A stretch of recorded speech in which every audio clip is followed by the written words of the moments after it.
Okay, hello everybody. Now, time to do some retro development again. I'm toying again with Commodore 64. Mostly probably like audio related stuff this time. Might be some other things too. Yeah, hello.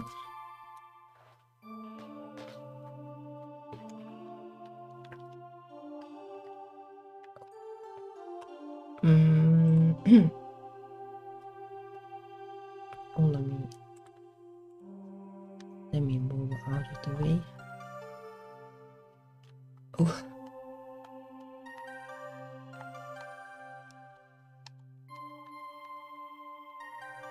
No, something like this, I guess. Yeah, hello. Characters moving at the same time. Oh, there is like no way to get out of here, but it's fine. Like I have been toying with like graphics too earlier. Let me restart it actually. Oh, I changed the build system and cleaned up the files a little bit, so now it's not such a huge mess at least.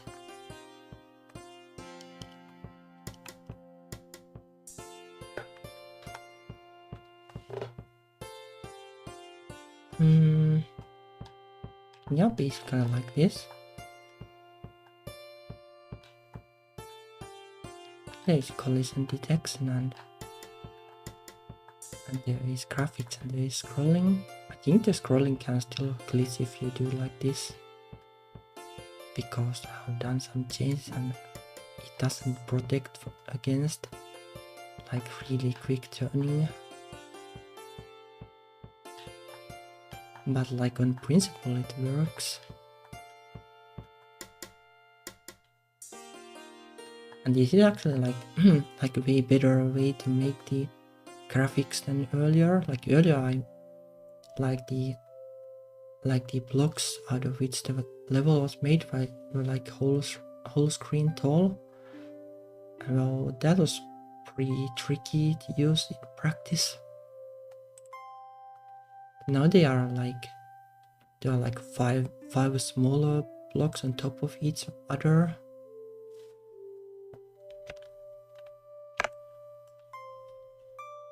So it's much easier to build stuff when you actually have like this kind of blocks. They can be reused way more easily. But yeah, it took quite a bit of work to figure out how to make this work fast enough. Like the old thingy was easy to code, but this is pretty tricky to code. It kind of works. But yeah, I had to make like all kind of evil things, like test itself, modifying code and everything to make it fast enough to actually work. But yeah, now I'm working like well, basically I want to make like a music composing kind of a thing. You know, there are existing ones, but why not figure out how to do this?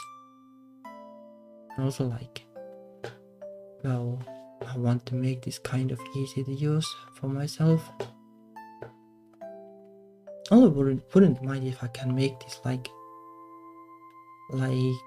reusable in other games. Like if I make like a retro game that well isn't for Commodore 64, but I want to make Commodore 64 kind of music, like if I can somehow use it there. Yeah, basically I want to make something like, well, like this is the typical like retro music tracker kind of thing. Like you have a certain number of channels and you put the notes there, and then I want to have like some kind of commands like change the instruments and maybe looping and stuff. And then like this JSON file would be exported to like, well, binary, that is then put on Commodore 64, and then there's a little bit of code there that like keeps rolling through this loop basically, and then do like things according to like depending on like what notes and instructions there are basically, like kind of an interpreter, I guess. Well, I worked on this earlier this day already, but well, it's not working, but I know why it's not working at least. The thing is that, well, you think that if you write something to memory, like, well, you can read it back, but actually, like, the sound thing are actually write only, so reading them back doesn't actually work. And I was relying on that, so now I need to fix my code a little bit.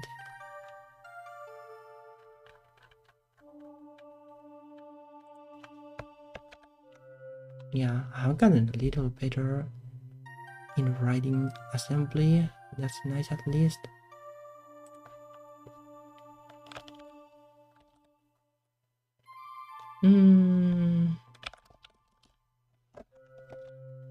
I'll probably make like definitions for those.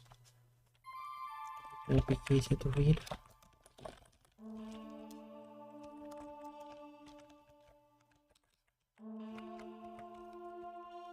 Filter, then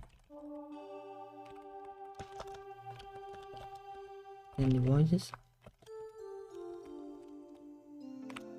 Like some of the registers about the memory addresses where you write these things are used for multiple things, like the voice control, for example, is used for like setting like the waveform, and then like also enabling and disabling the node.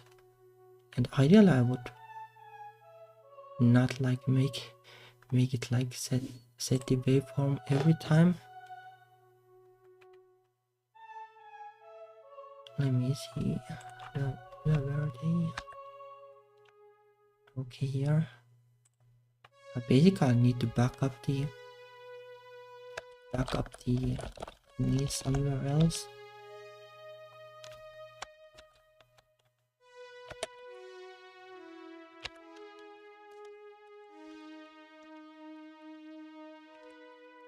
Well, it will be a little bit slower, but it doesn't really matter that much.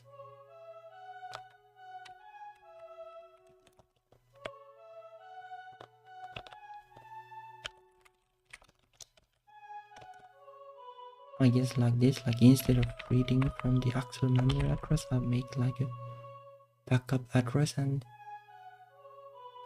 keep like this stuff there.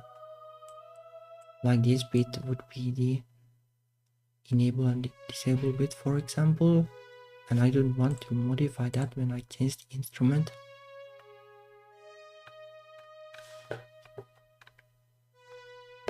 There are quite a few of these, sadly.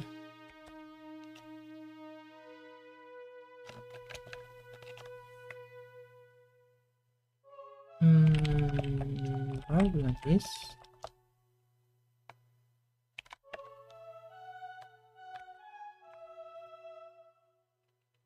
I guess it's mostly the voice control thing here. Oh, I messed up the variable name too.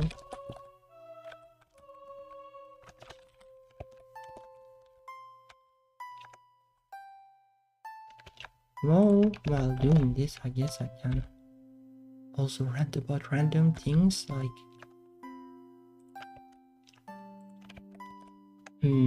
how would I start?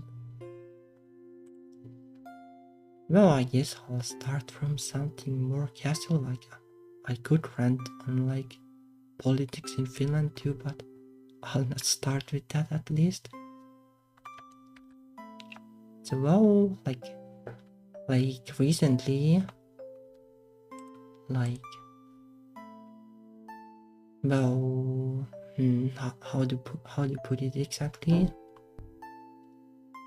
well, like, let's put it this way, that the the fellow vampire lady, like,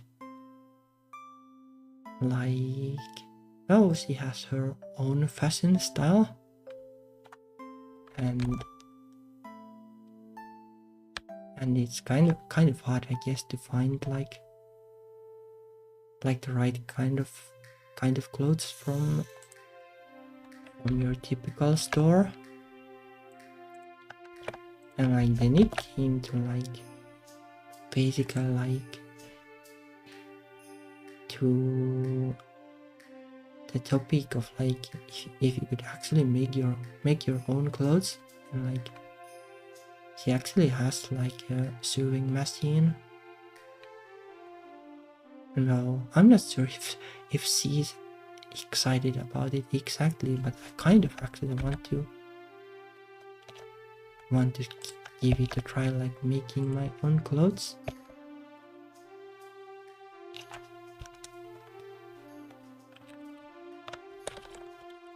Like it sounds like fun. Like you can get like exactly the kind of clothes you want. And with the sewing machine, it shouldn't be that difficult.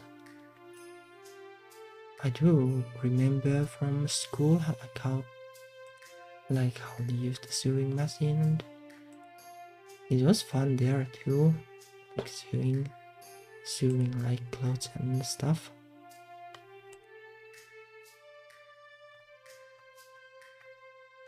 And like as well, like like making like a skirt or a dress, like those aren't super hard to make. I guess something like pants would be more troublesome, but like a skirt is basically just plastic and the elastic. I mean fabric and elastic, so it's not that difficult. And then dresses are a little more complicated, but kind of want to make like this outfit I have like myself. Oh. Like this kind of outfit. Like it shouldn't be super hard.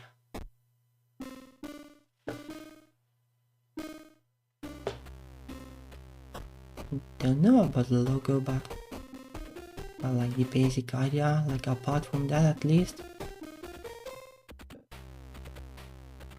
I can maybe even like take the like shape, like basic shapes from the 3D model, like I kind of thought about it.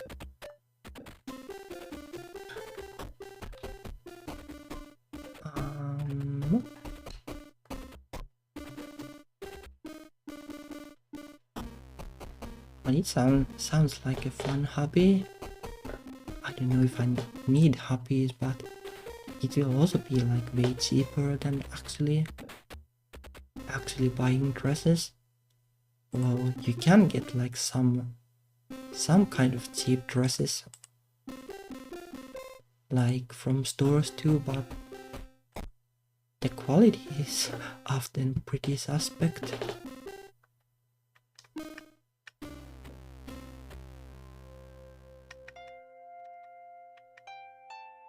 Well, it's not like I need to do it like in one sitting or anywhere, like just chill and see how it works. Like the fabric isn't super expensive exactly.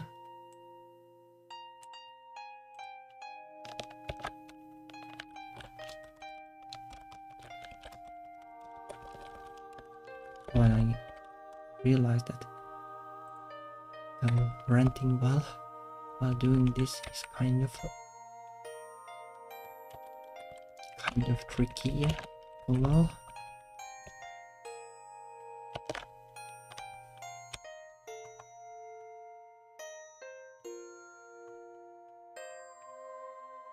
No, it's probably just... Oh.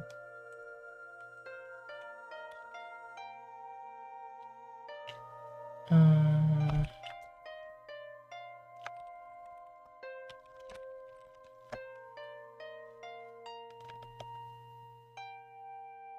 I wonder if I messed up this universe somehow.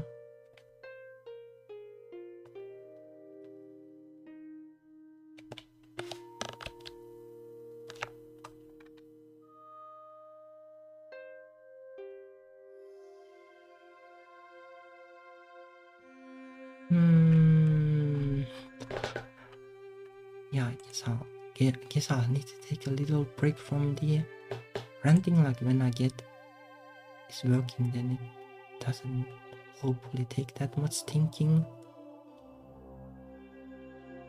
Let's see. What should be okay?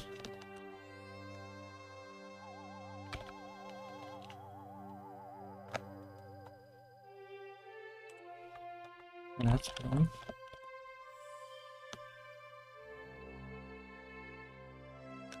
Load and add on.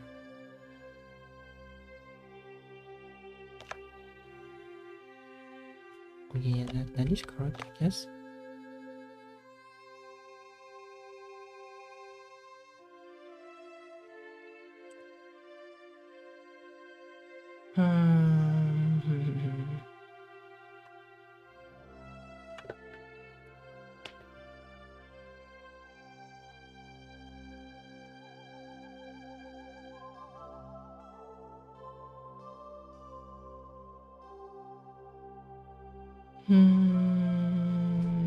Set the volume.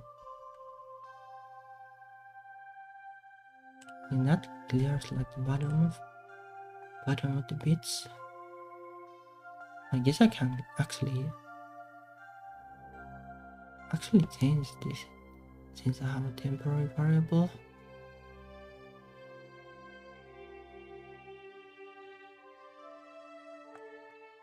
Oh, I guess it might be difficult in some ways though.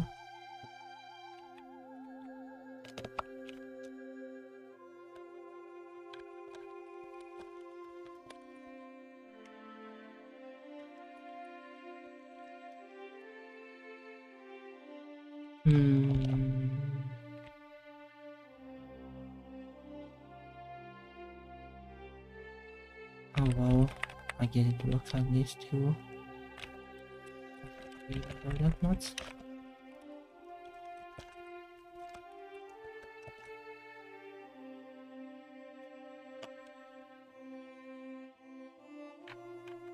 Now I need to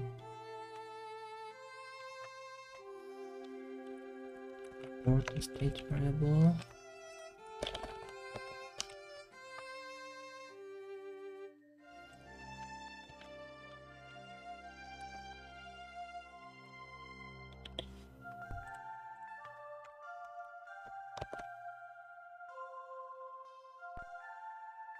Okay. Now did I mess up? Oh yeah, it's missing from here, I guess.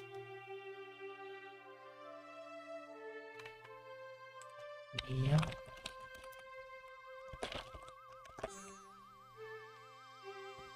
Well, most likely it won't work, but I will test.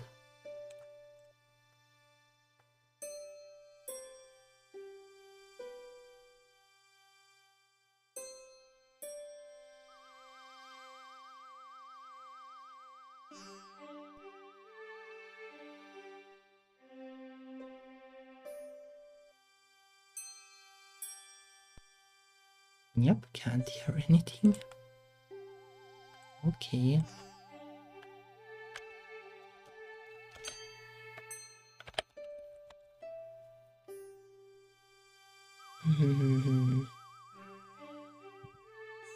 Ah, I see.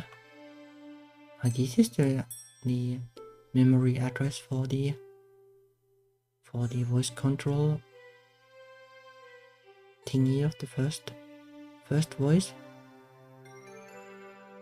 And I guess like now it is still being overwritten somehow. Let's see.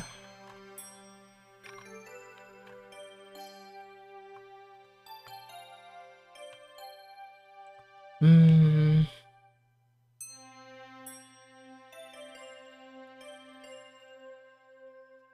This shouldn't even be used, so that definitely isn't it.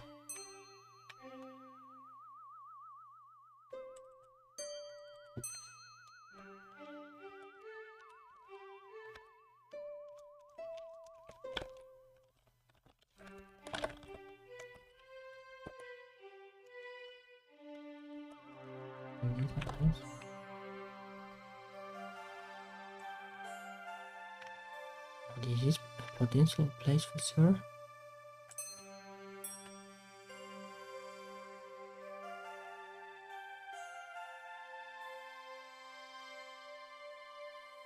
Hit the state.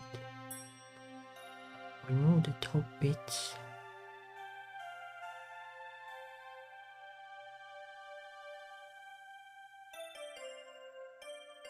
Oh.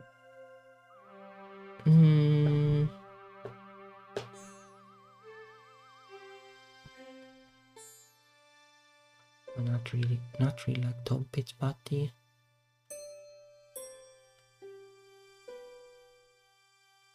what's this? What? No, I think.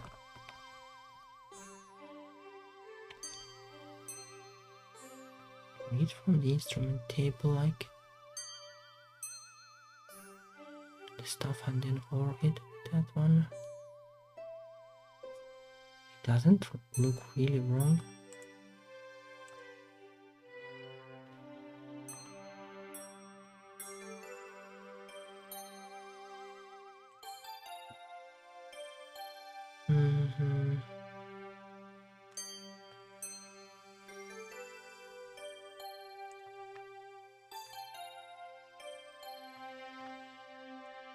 Alright, let's do some debugging then.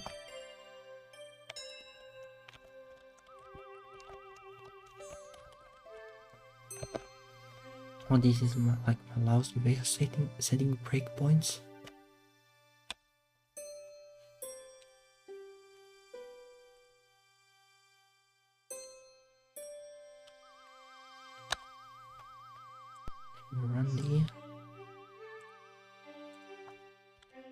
Run this one.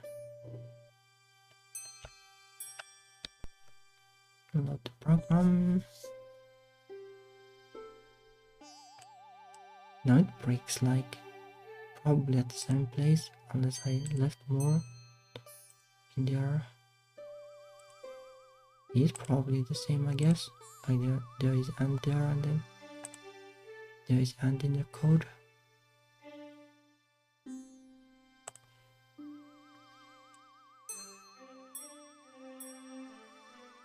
Right.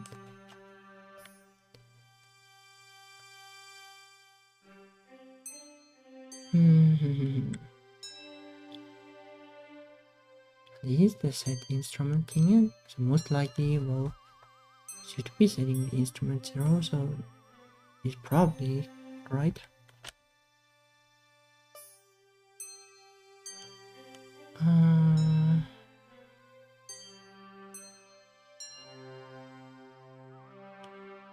It lost the previous stage, which is probably 0. Oh, I guess I should actually initialize them somewhere, but well, hopefully they are 0 for now.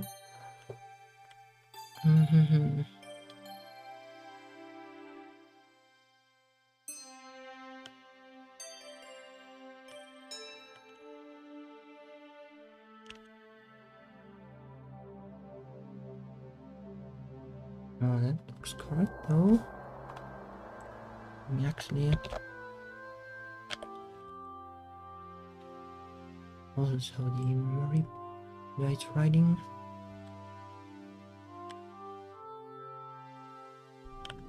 Yeah, it sets it there.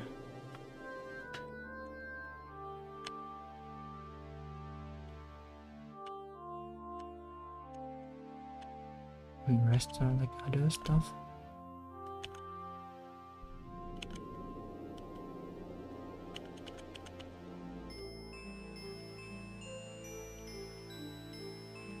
This is the other instruments.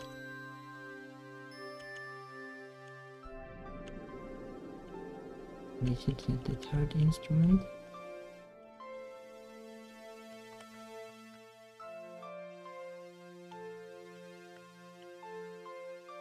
Okay.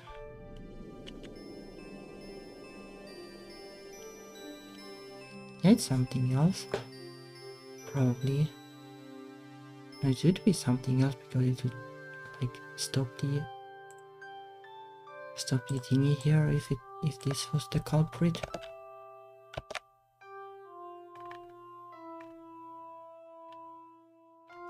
Okay. How about this one?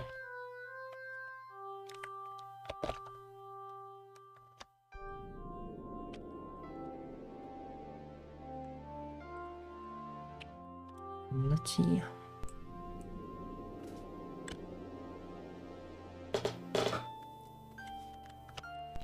Load.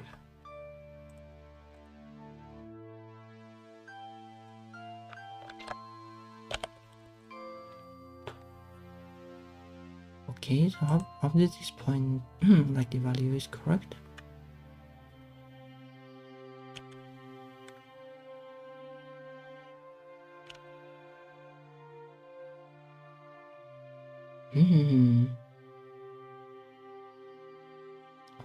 Maybe it doesn't then store it correctly. Maybe that is the problem.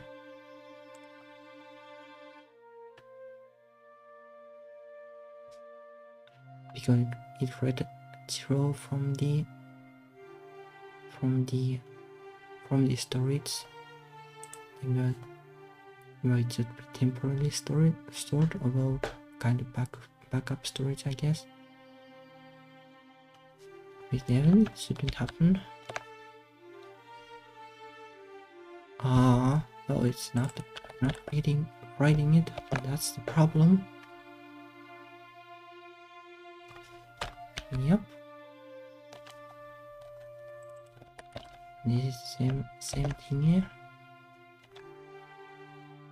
This is correct. This is correct.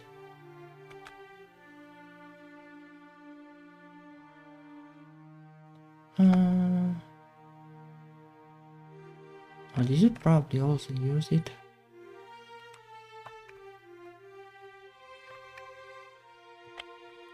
Yeah, I guess.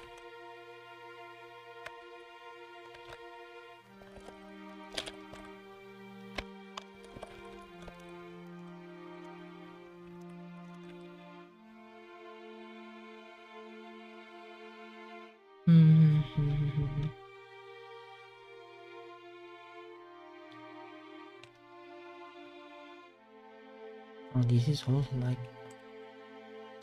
That can't be right.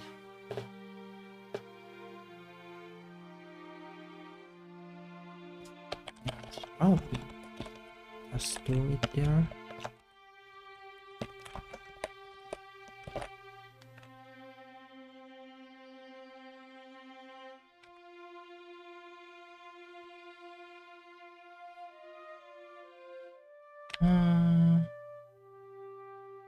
Oh, it might actually want to.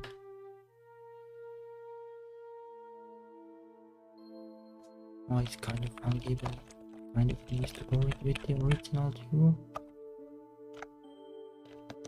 I think.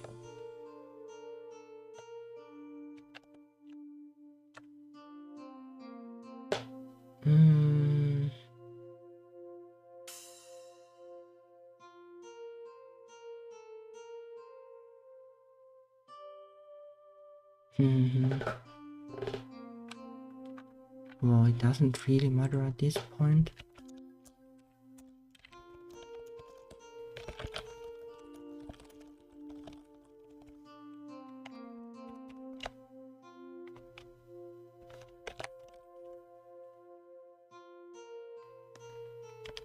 It might be correct, but it doesn't matter because it doesn't use the filter thing yet.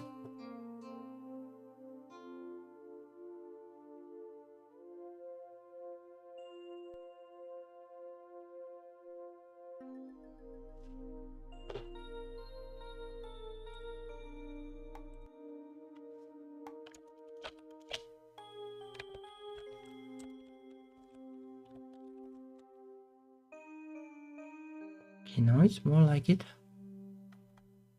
And if this part works.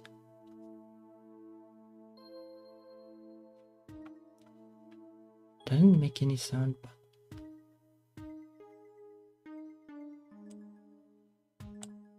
let me copy this.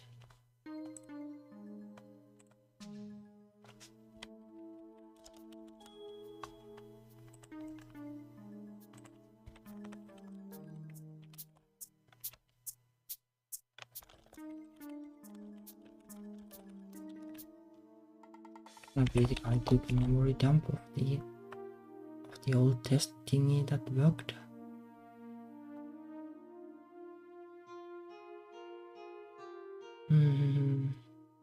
Most likely it doesn't matter if these are different, at least I hope.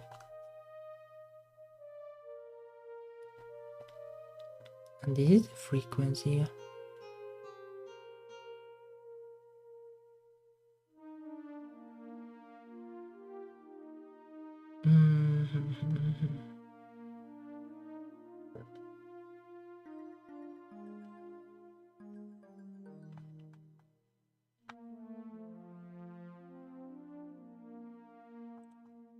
Let me see.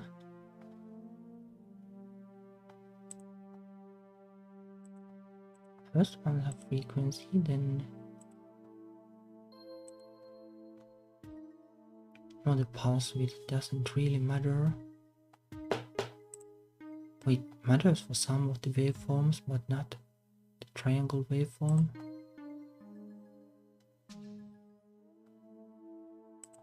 Control, attack and DC, decay, sim. Then release.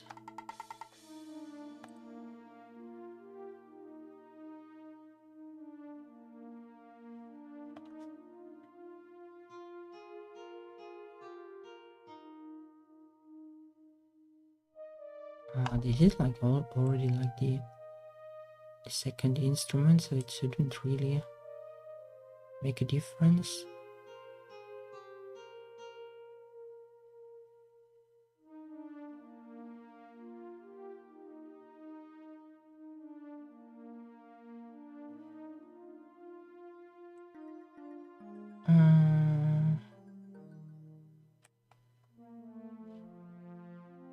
Let me double check, like, oh, how many values?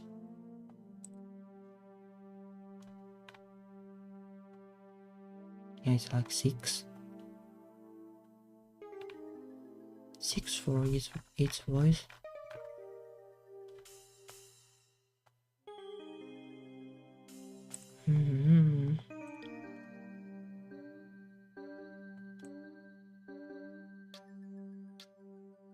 Actually 7, I guess, because the last one is 6.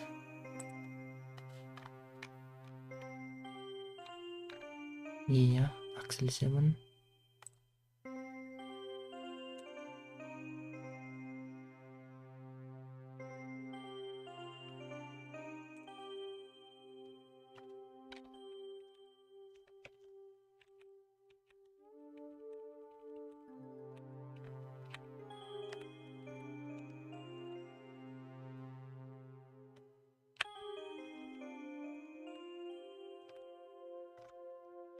Okay, most likely it is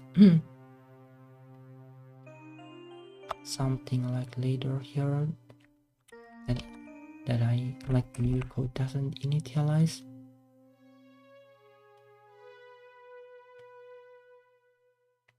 I don't know though. I think it basically ends like after this line, like these lines are kind of like reflections of the first lines.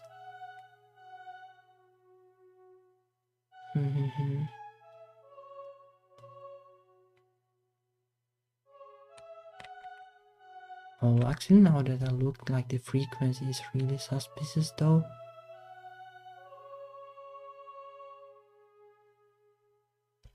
This is the most significant bit, so basically the frequency is almost 0. So it might be making sound, but it's It's so low frequencies that I can't even hear it.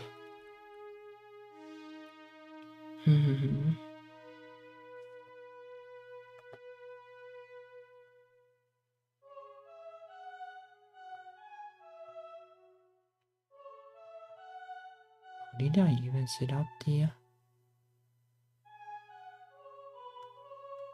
I guess I just hardcoded them here for now.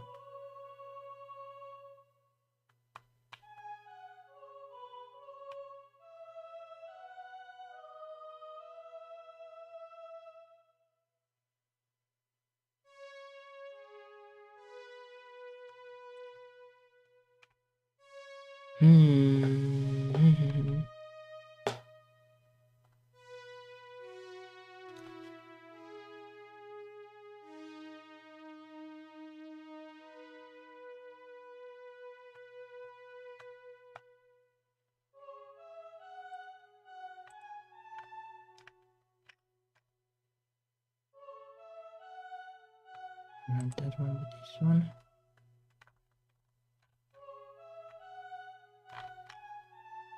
Maybe just like actually like the note playing code is wrong.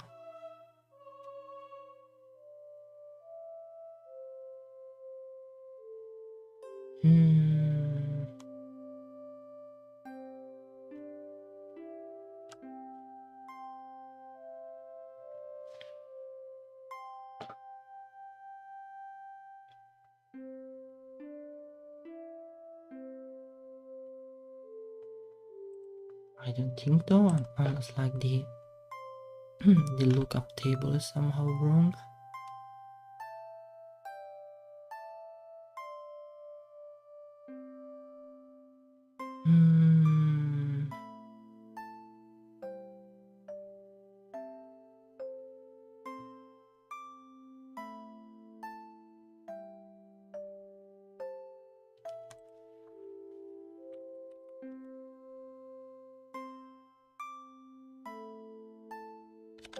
Let me just print the lookup table.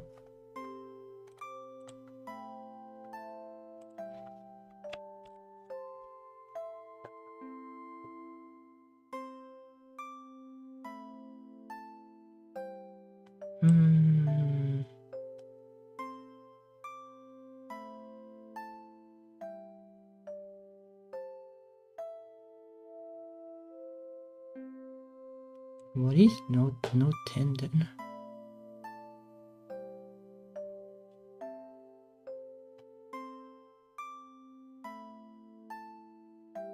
Oh, it's not too much really.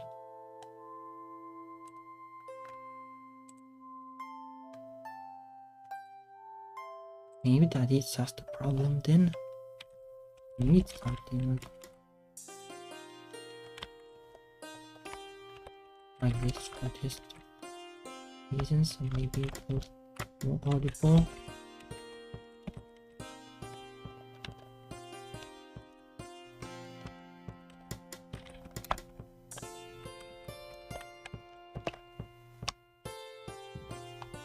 That could also be that well, the music is making it hard to hear.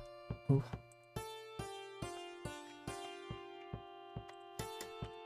Forgot to press the shift.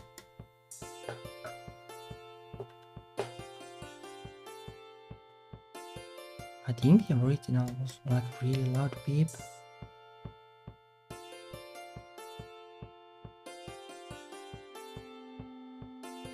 Oh, I can hear something now.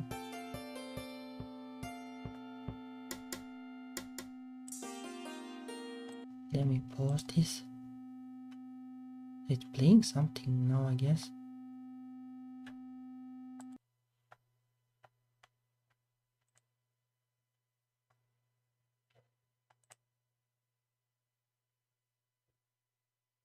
I have doubts about this being right now, like this should be on the higher end.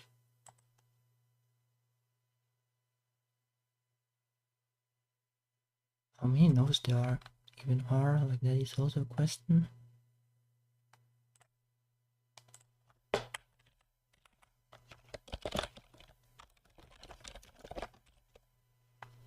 96. Okay, well.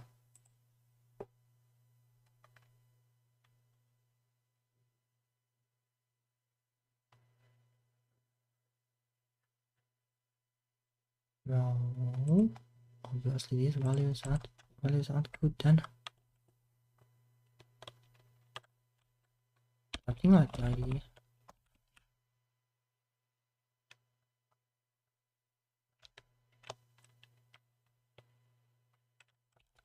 If I need to play something, might be easy to figure out if only one channel is playing. Oh, these are overwriting each other too. It's also awkward.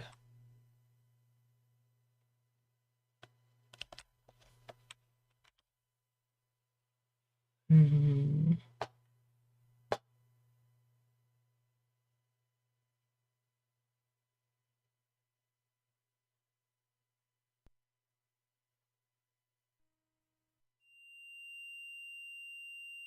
Okay, that is censorship beep, but it is high frequency, which is correct.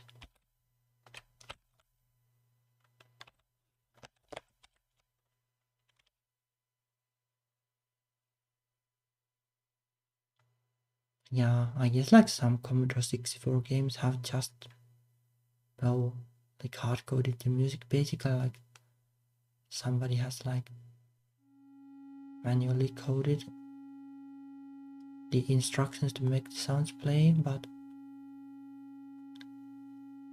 it's cumbersome.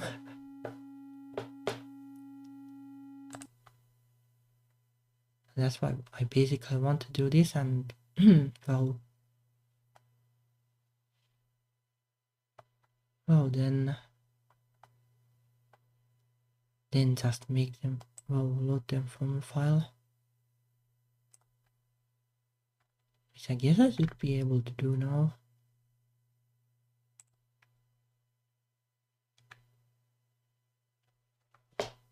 This should be not needed anymore.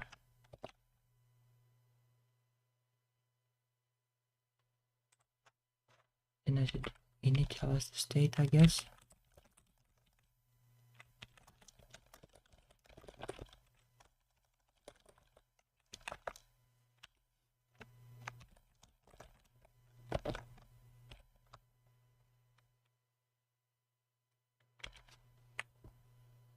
Now if it still works, then I should be hopefully able to just export the audio stuff I have.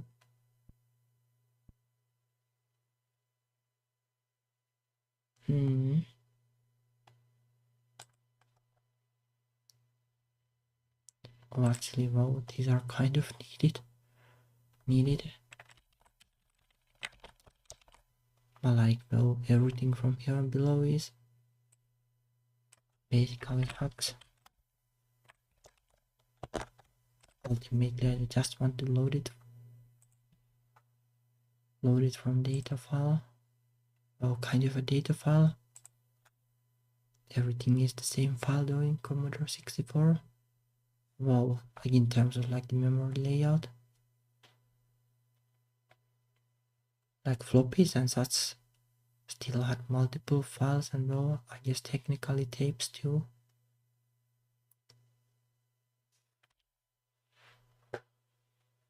Okay, let's see.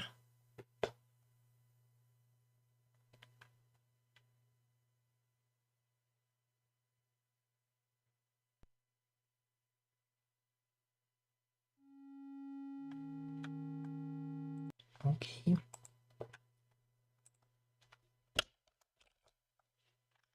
Now let's disable all this.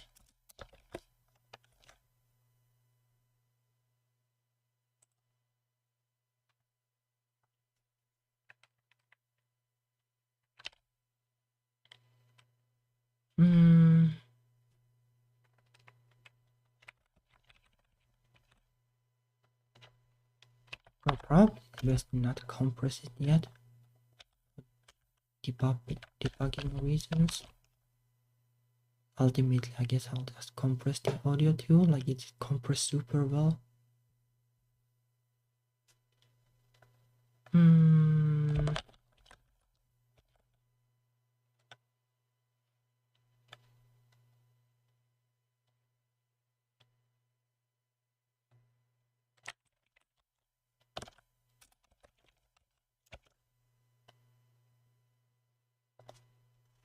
Let me see how much it probably is.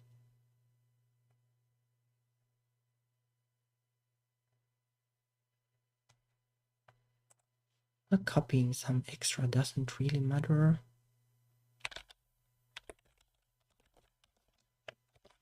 Up something like this. Oh yeah, it's included, I guess.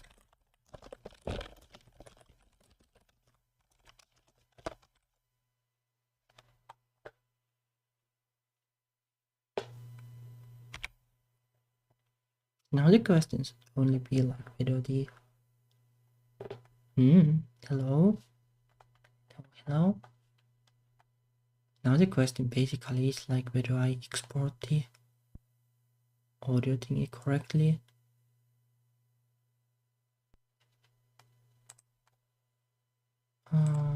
Activate monitor.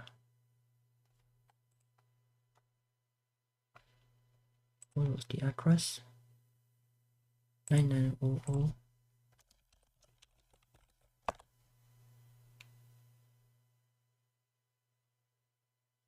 Yeah, that doesn't look great.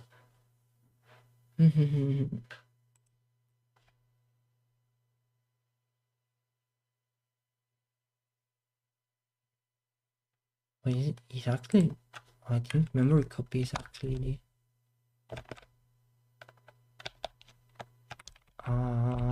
what am I even doing?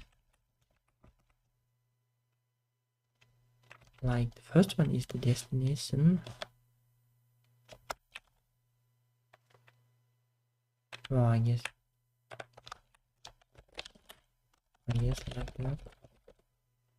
Second one is the source and the third one is the length. So it was just copying some chunk from address 0, which definitely isn't going to give good results.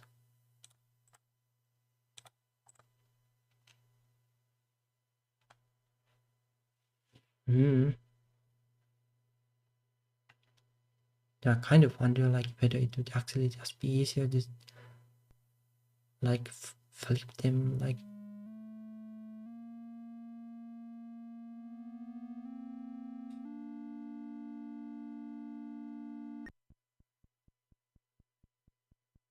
yeah, it played something.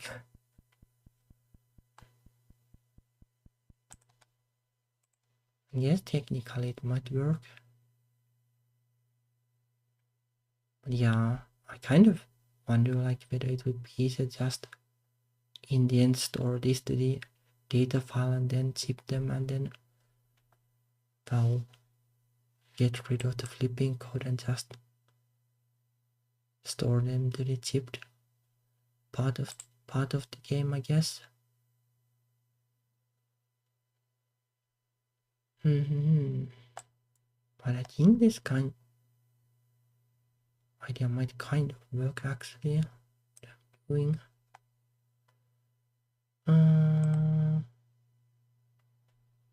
well,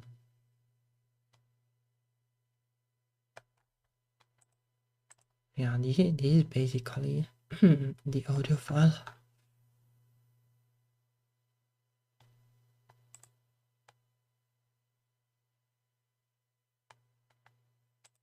And the question is like how do this work? Like is attack just like how quickly it starts?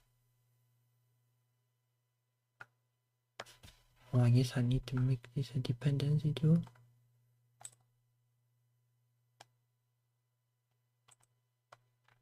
So yeah, I changed a different build system. Now I'm using CMake, which isn't my favorite build system, but it can do this and it's better than the old makefile thingy.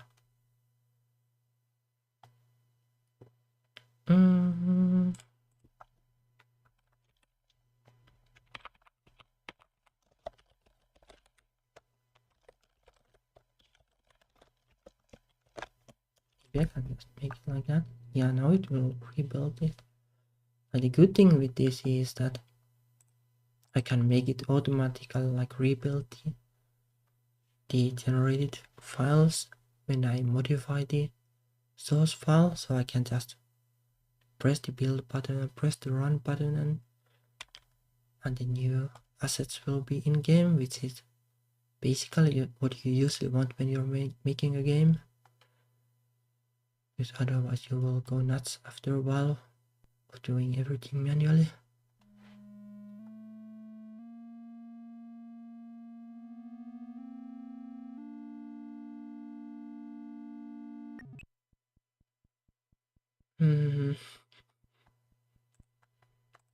Actually, the way how it sounds reminds me of something, but I'm not sure about. But it is Commodore 64 sounds for sure. I'm not sure actually like how audible it is. Let me double check. Like volume levels.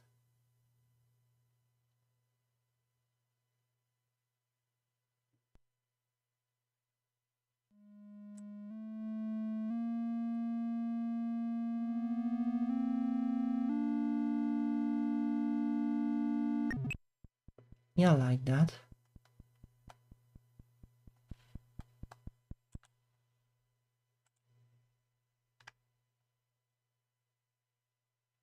I wonder why it glitches though.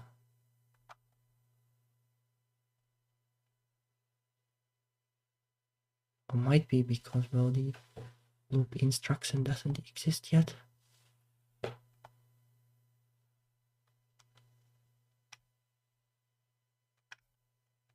I guess I could do the loop instruction, like it would be handy. Or ultimately, at least if nothing else, it will stop it from like running outside of the song memory and loading some garbage and playing that. Too many files.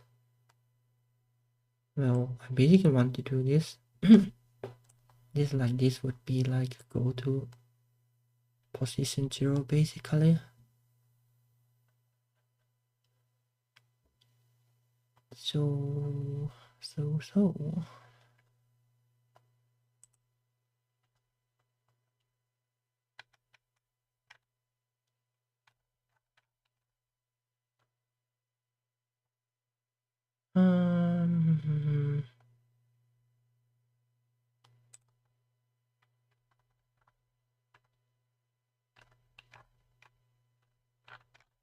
What is like the most similar thing?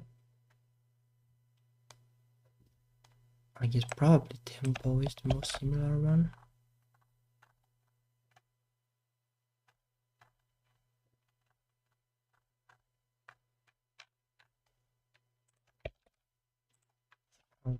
Here.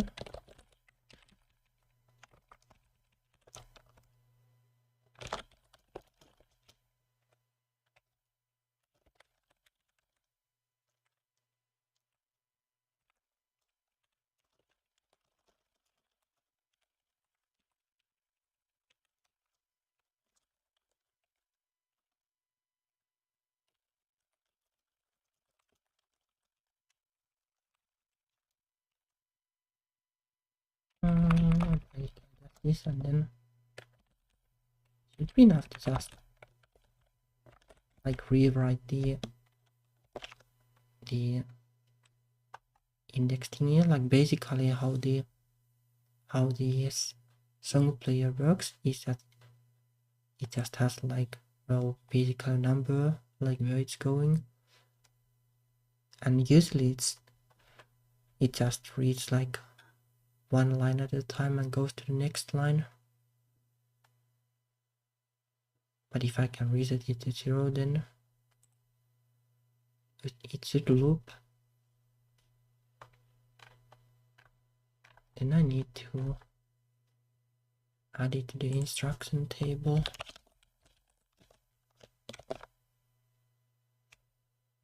Basically like that. Oh.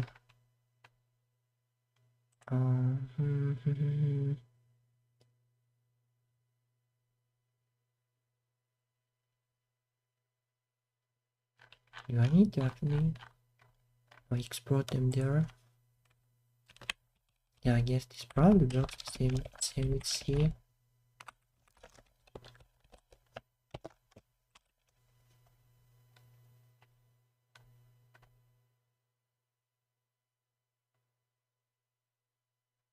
Oh, now I know.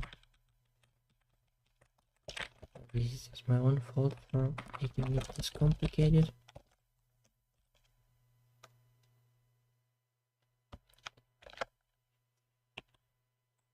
Like, I can remove that one debug line. I remember where I put it.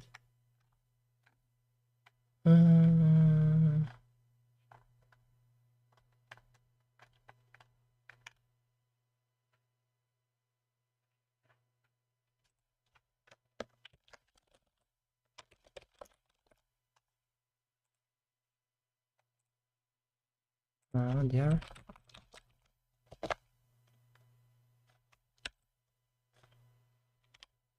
Not sure if it will work just like that.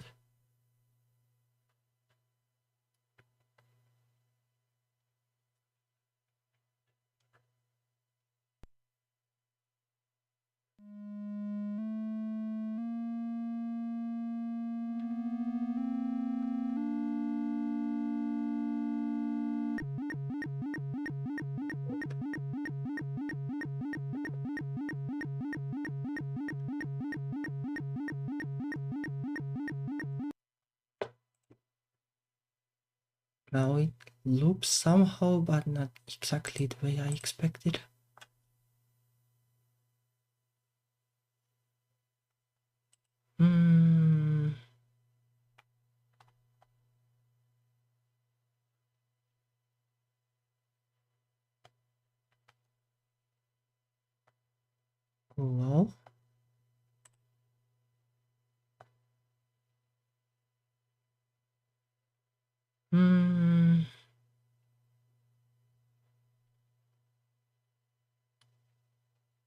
Well, I kind of want like an instrument to, or like an instruction to stop the sounds. Though there kind of is, but it is cumbersome.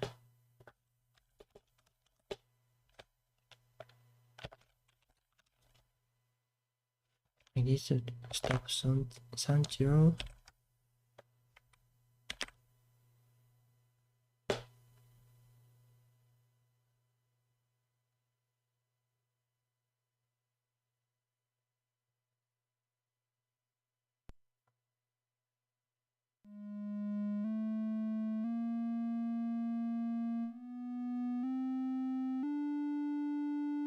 Yeah, it does work. Up to that point.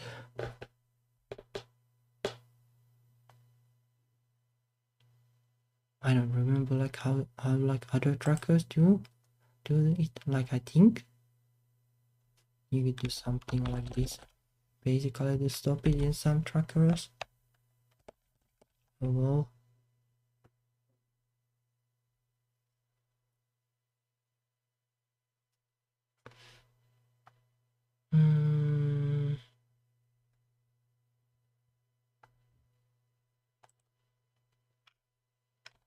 How hard is it to code in the data sound engine?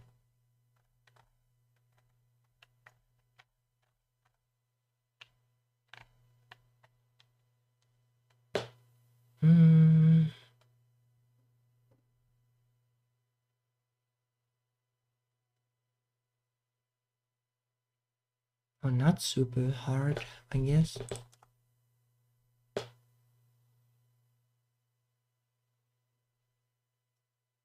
I don't know if it's worth it.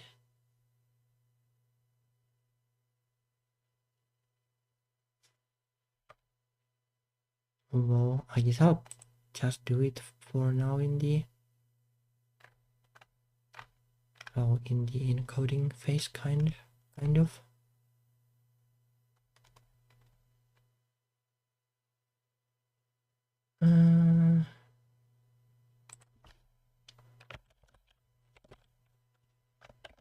Starting the meeting.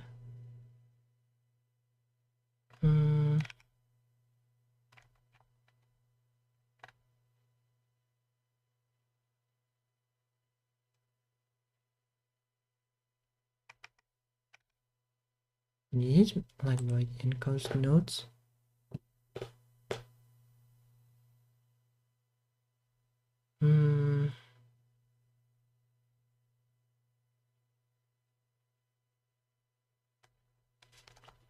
Yeah, let's do something quick and dirty.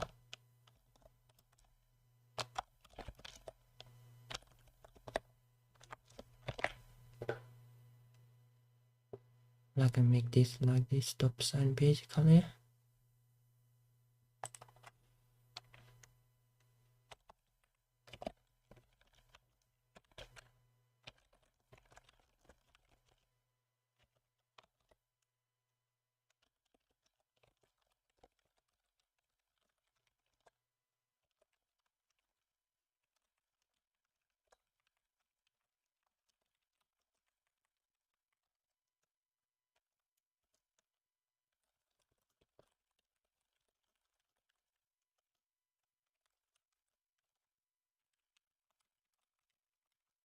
Create something like this.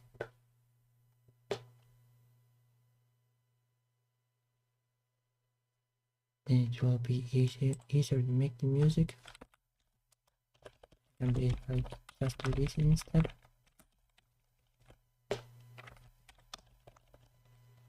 I'll stop it here or something.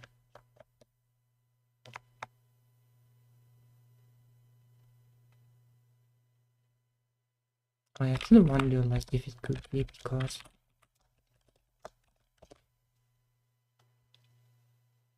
it kind of like the code instruction will make it glitch. If it's the last one, it probably shouldn't. Oh wow, all messed up because too much C coding in C.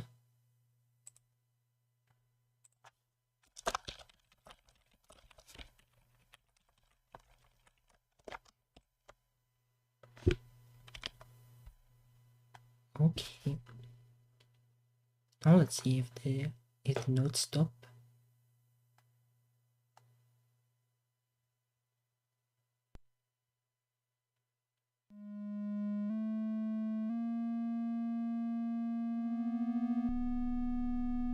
No.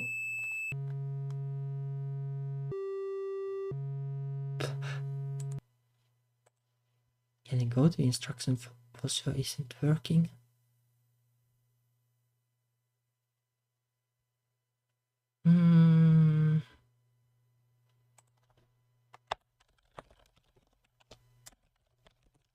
Okay, let's see. Is it print them?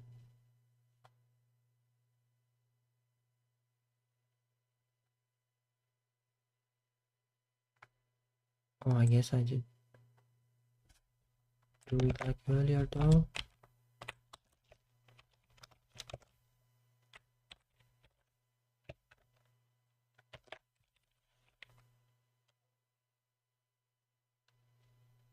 Like basically, like the idea with this weird file format is that I'm making is that like normally there are like 3 notes and then this would be 0. If you just want to make simple music, you can basically have like each one note for each channel, but then 0 if you don't want to change the note. And like this basically tells like how many like special instructions there are in addition to the notes. special instructions always need to be like in pairs, like well, even if you just need one instructions, you will have two, because I want to like well these blocks to be it's like 4 bytes for the sake of simplicity. The Commodore 64 is really bad at math, so well you only want to do one kind of math in one place, so multiply by 4 basically here. So like basically what it does here is like if there is only one instruction or like 3 instructions or so on, like it will add one instruction that does nothing to fill the gap there. Otherwise it will go missing. I had them in the wrong order, so well it would mess up the order of the instructions.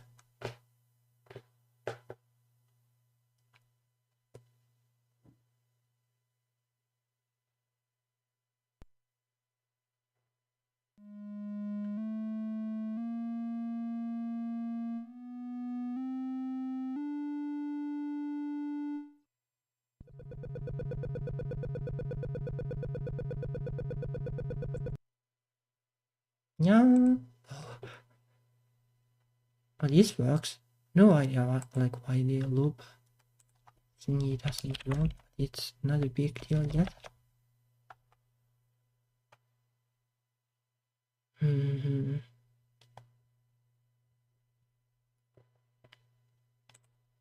Well, basically now I have like an easy way to test like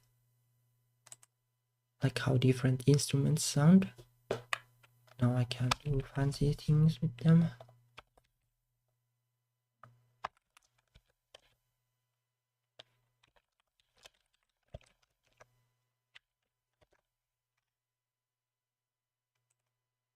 Like this, well, the flute kind of instrument is kind of usable, but it is a little underwhelming. Like I want more retro kind of instruments.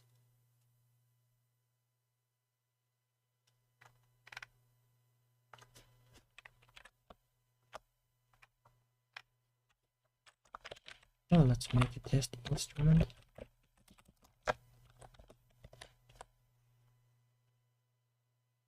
I guess I could do drums.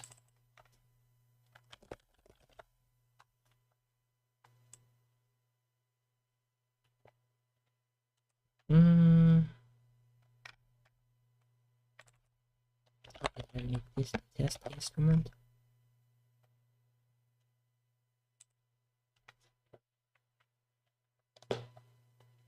It probably all like indicate like a time, so make it something sort. I'm not sure like how these sustain or release work.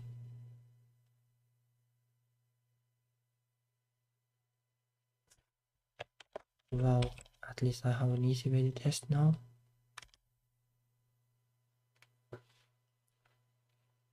Okay, so let's see. First video it actually changed the instrument. It sounds way more bangy.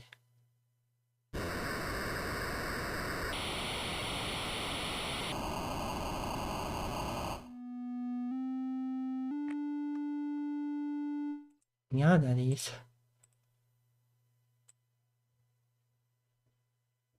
That is pretty bangy, I guess. Alright.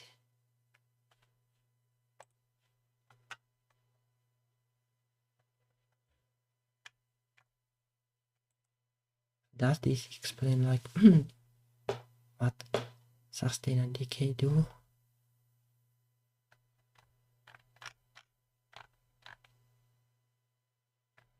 No, not really, I guess.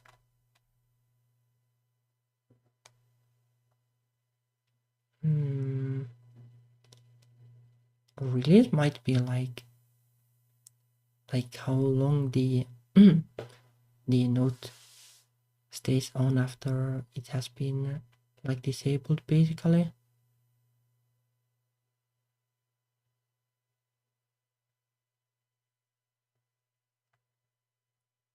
Hmm.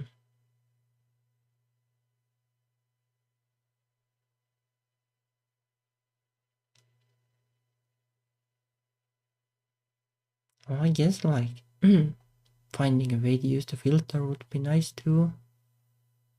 Maybe not right now.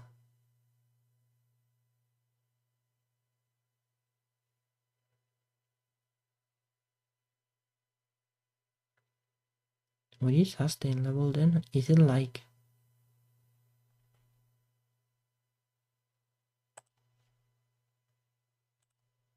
let me create like a file where I can show.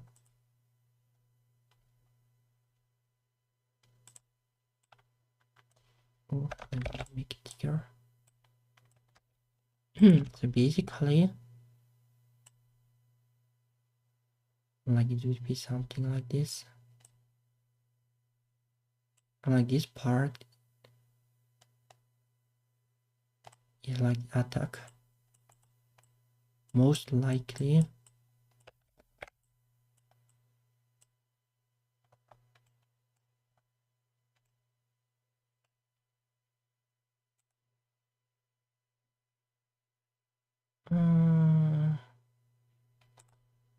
Let me make this wider.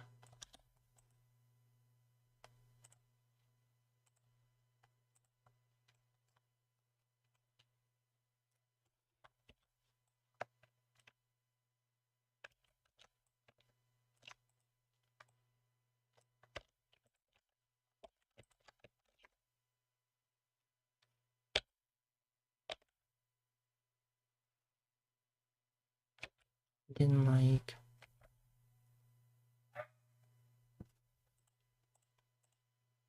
like this is how I imagine it is, but I'm not sure if this is how it actually is. Like this is sustain. Well, it is kind of sus like whether it actually is like this.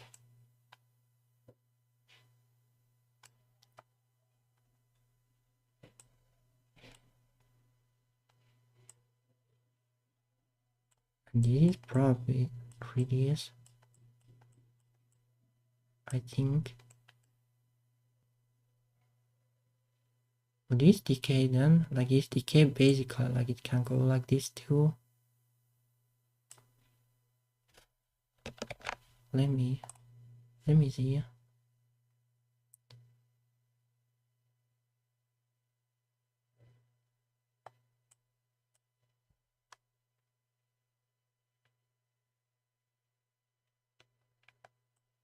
Let me actually set release the 0 first.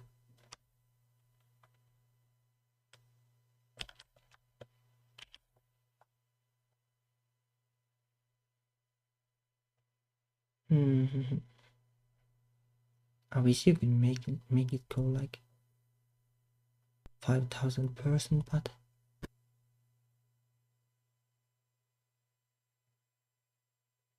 okay.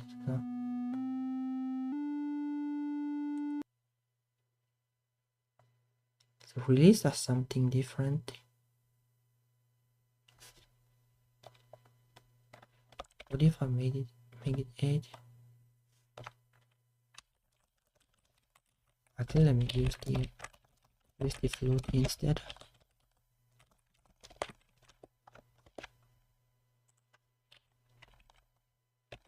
Because it's easier to tell based on that than the bangy explosion sound.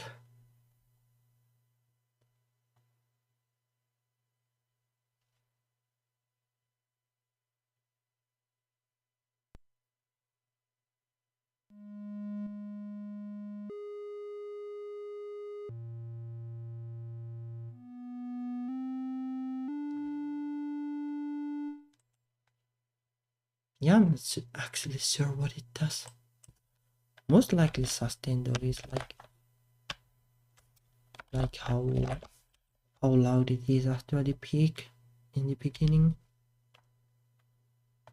It's hard to tell.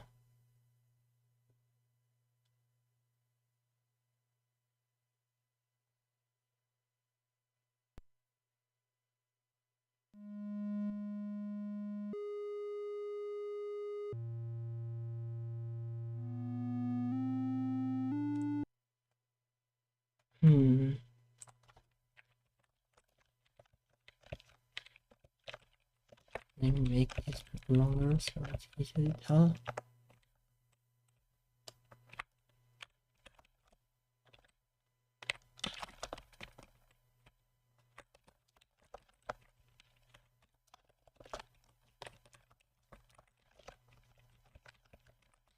Something like this, I guess.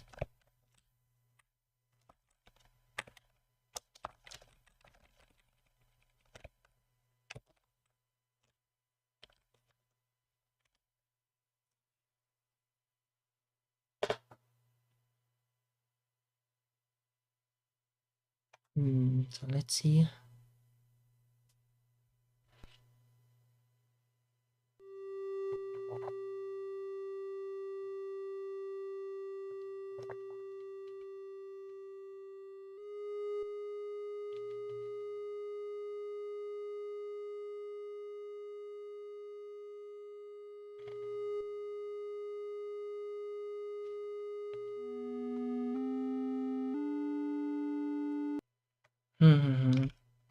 So it does like like get less loud. Probably because the release thingy. There could be something else too.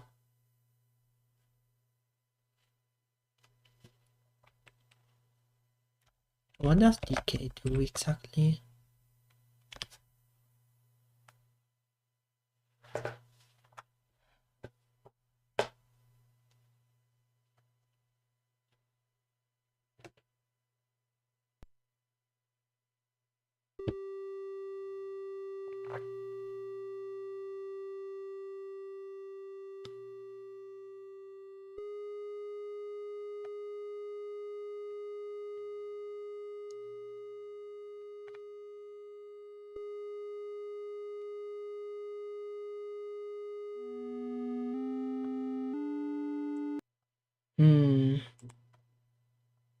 Can't really tell what it does, like I don't see really a difference here.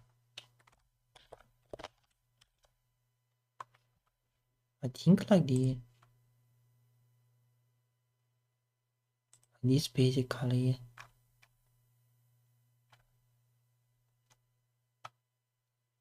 like it gives like lengths here like in milliseconds, but how does it exactly work? Like that's a jump in 24 milliseconds, but I didn't see any difference really. Now it should be 24 seconds, but well, let's see if there is a difference. There's also a chance that they'll messed up and flip them, but I hope not.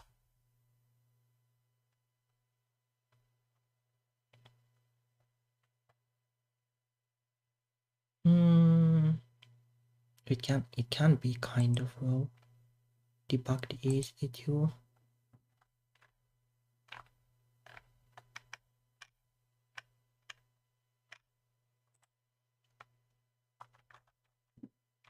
I guess I can just print them here.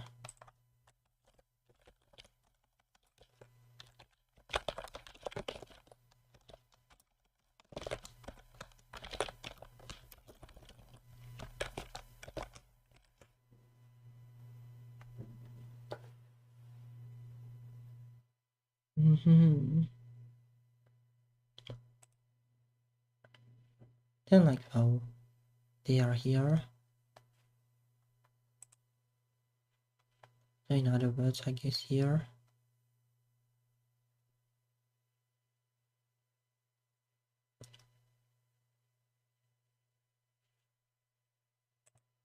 And according to this, decay is lower bits.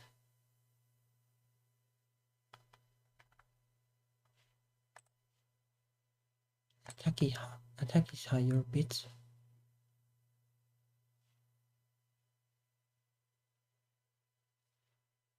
That is actually kind of sus.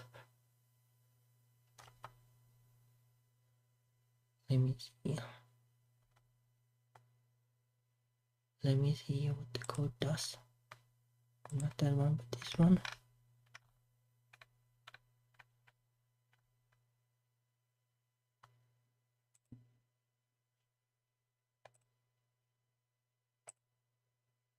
Ah, I think they are probably flipped.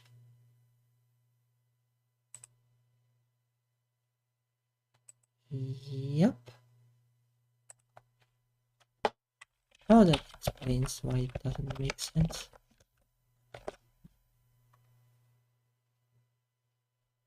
How about sustain release then? Are they flipped too? Release is lower bits. Yeah, they are flipped too.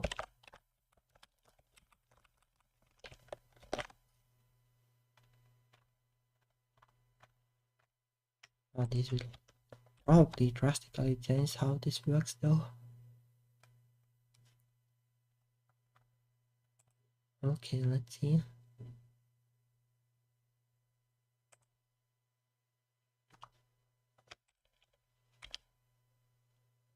Let's see what happens now.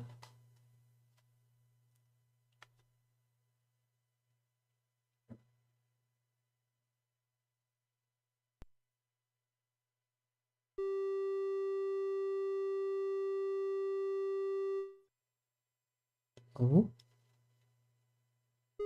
now it actually ends really quickly.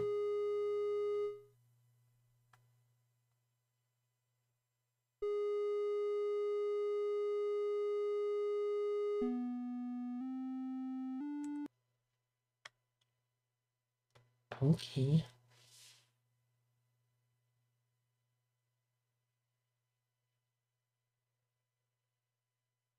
So which one of these does what then?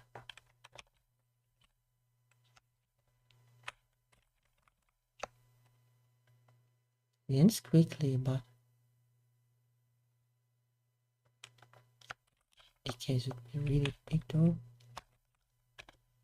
Let's test if this makes a difference.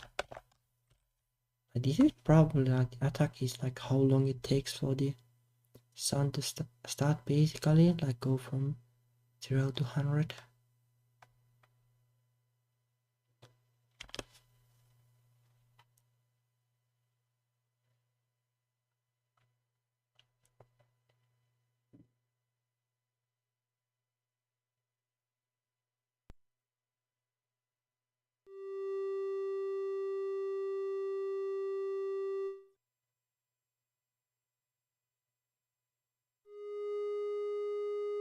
Yeah, I think so.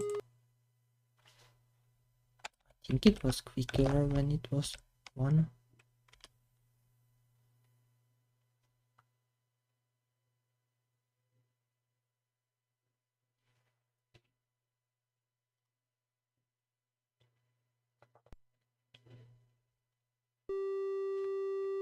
Yeah, it's definitely quicker.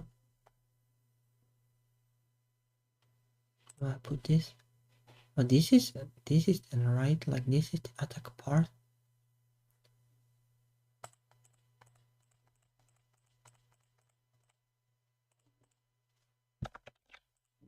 Like where it goes to the peak basically.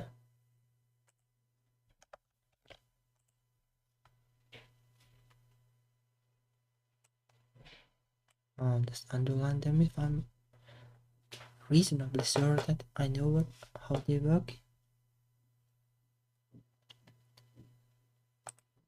Okay.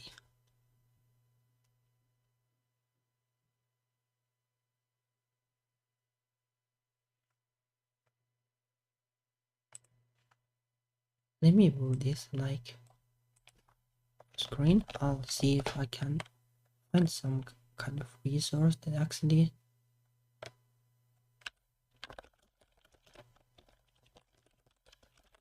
explains this.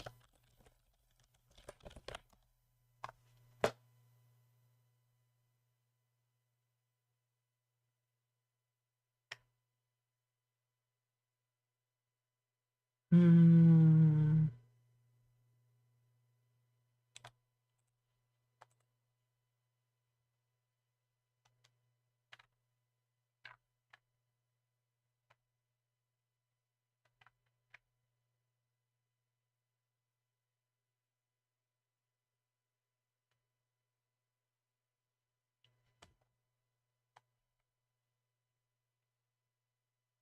Okay, well, this is good enough, I guess.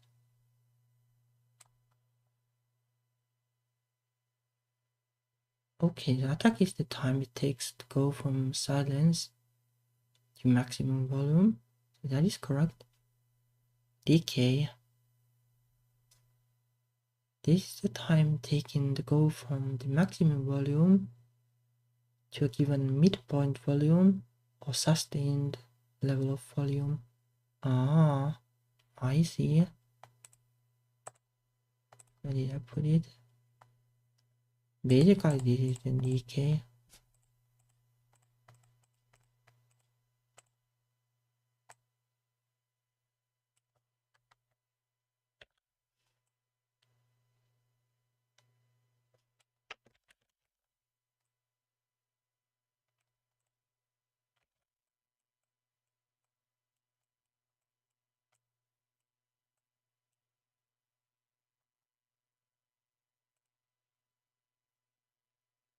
Sustain.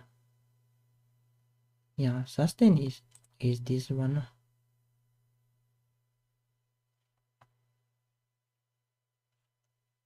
So basically, you can think of sustain like as the volume of the note. Well, like I guess ideally you would want to like put the sustain into like the note data, but no, not necessarily. Like you kind of like if you want to like emulate, for example, like music played with piano, like depending on like how hard you like bonk the key, it will make like a different sound. You could kind of maybe copy it with this, but oh, not quite, I guess. Well, I'll just keep it like well, like in my like how I'm doing this thing is like basically if you want like notes that are less loud, like you would need like a different instrument for that. Which isn't great, but I guess I could make like an extra instruction that basically says that just change like the volume basically. So I guess it's kind of doable.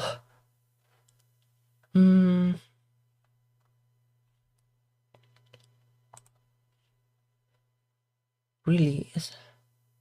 This is time taken to go from sustained volume to silence.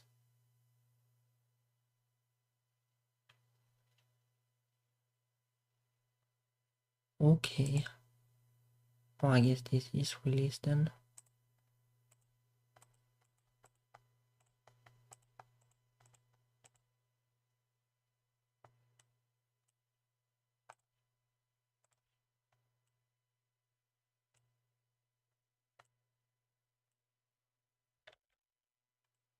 Well, basically like this.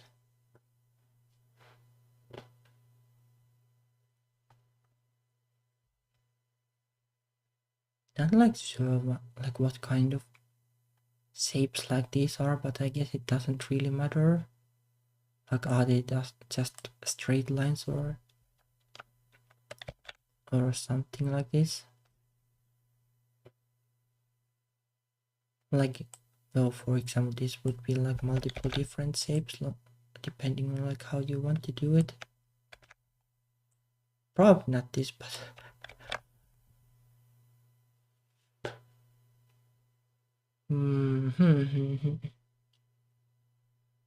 basically like,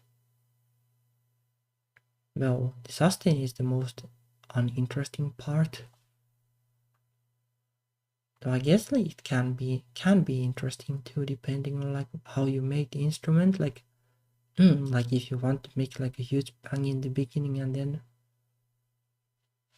then make it less mild, more mild, I guess.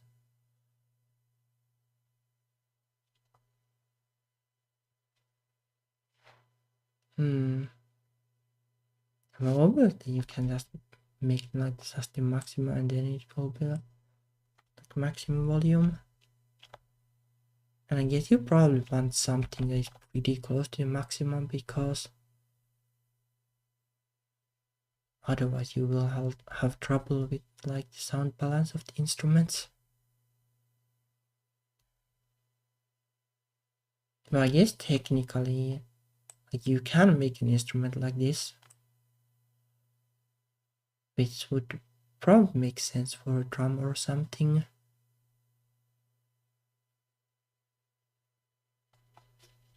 Let's actually test.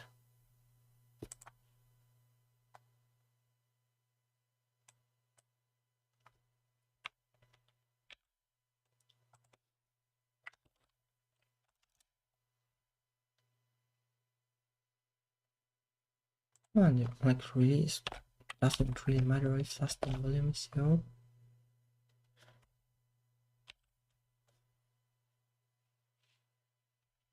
And it basically boils down to making these values actually good. Like 0 is probably tricky. The like drum is like, well, the initial bonk is loud and like happens quickly. In that sense, like, well, for drum like that, this would probably be small. Well, decay is probably, all it depends on like the drum, like it is like the hi-hat, then it's really long, unless you like muffle it.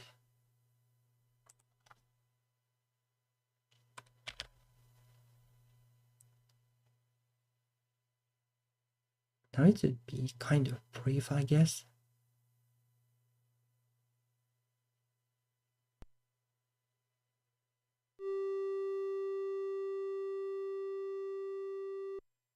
Well, not really brief, I guess. How long was this again?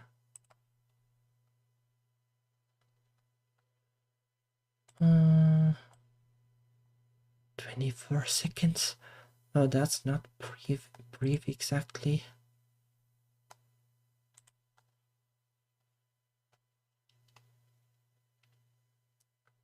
And what value is actually like sensible?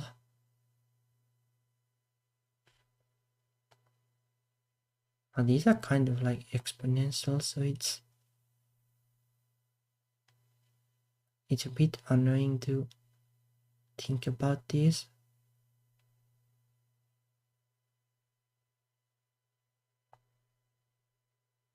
Maybe I can just code it so that like it like it manually, like automatically chooses it, like if I make it.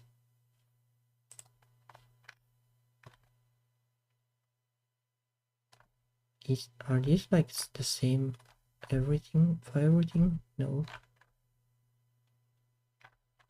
They are the same for decay and for release. For some reason, like attack isn't even the same. And I really want to like learn to remember this, so I'll just make some kind of fancy mapping for this.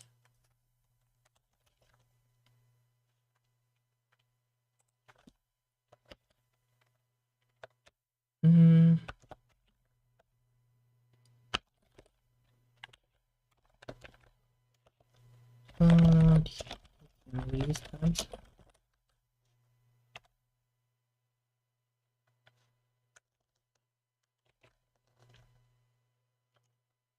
Mm-hmm.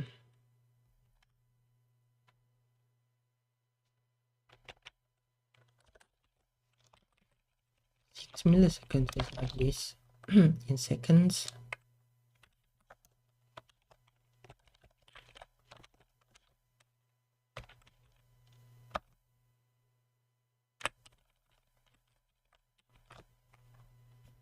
Let me see.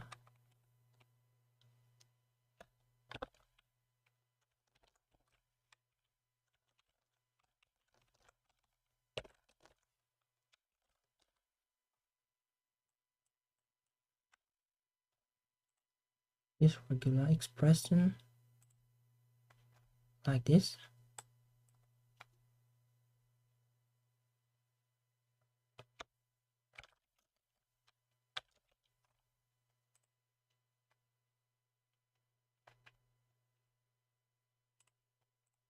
What is converting, replacing here.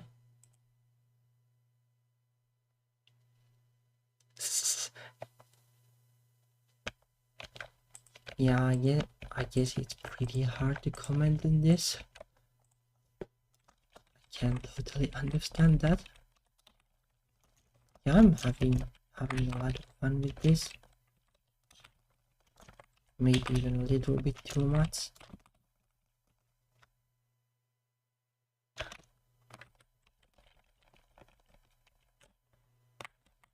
Like I need to spend more time working on the next big thing, but I did get something done at least there. I should probably spend more time there and less here.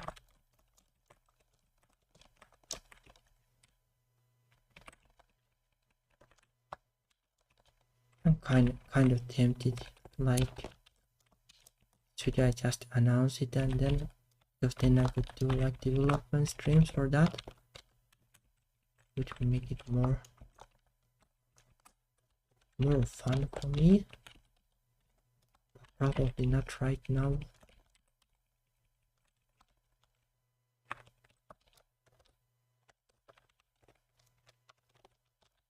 But it is definitely fun stuff.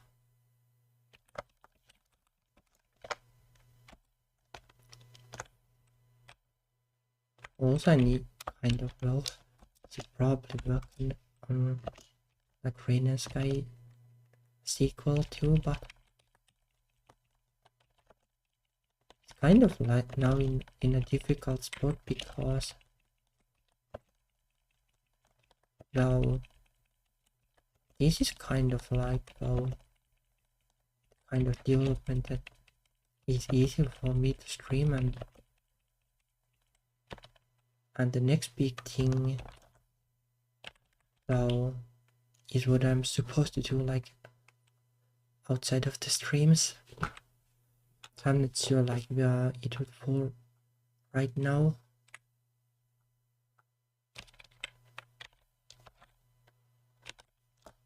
Well,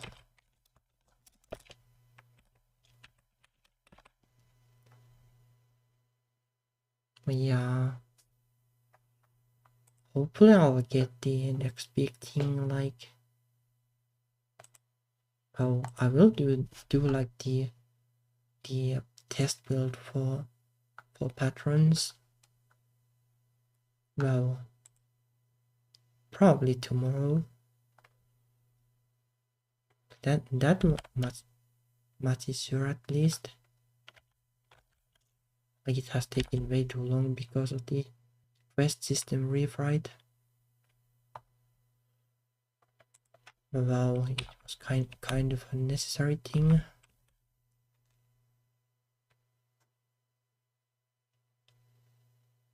And now I have been again working on graphics, and well, that would be streamable, but well, because the game is under wraps, it's not.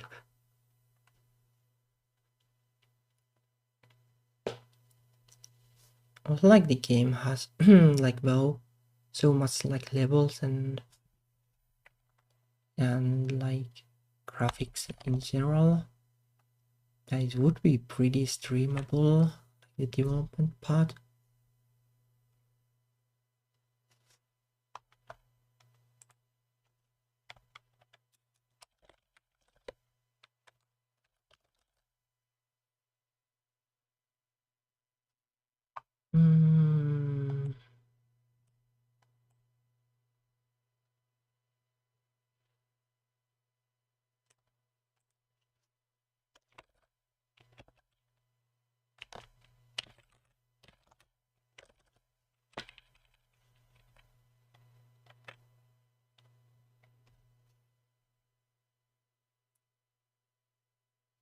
Okay, now I need to, need to find the closest one in this list.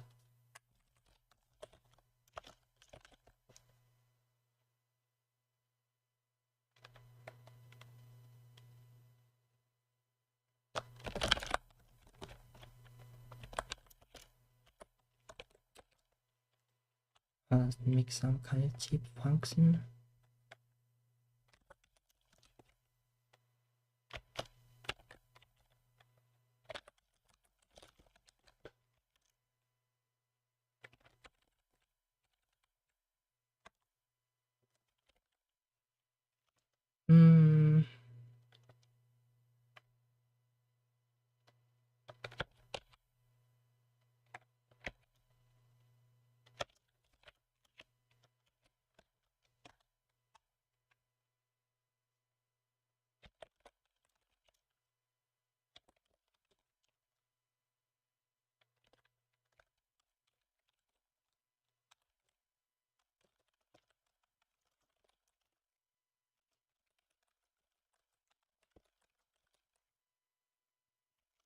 Not sure if there is actually a function for this in Python, but well, don't need to optimize everything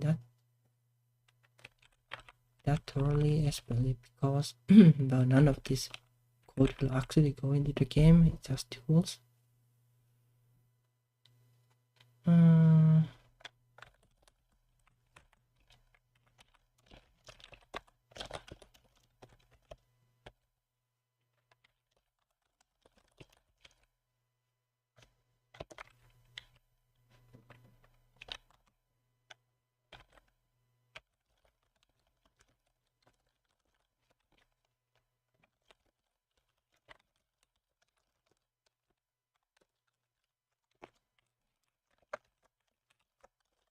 We can't do this.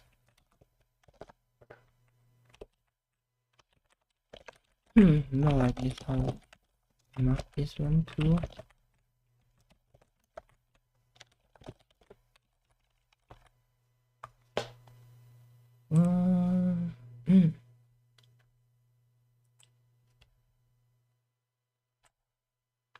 And it's like just divided by 3. I guess they are.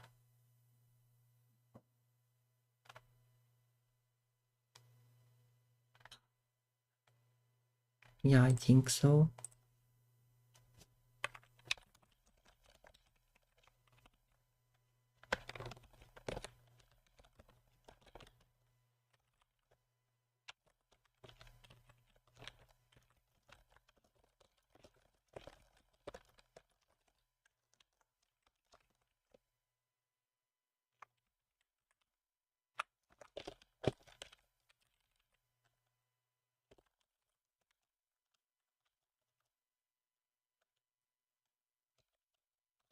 I'll just make make some cheap debug messages to see that this goes approximately right at least.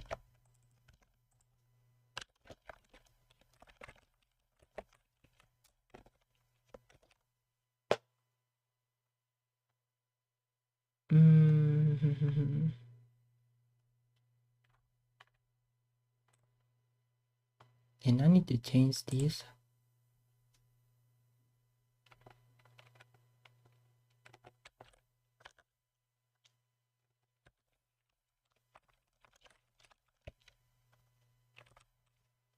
Just put in something that is what I thought they would be.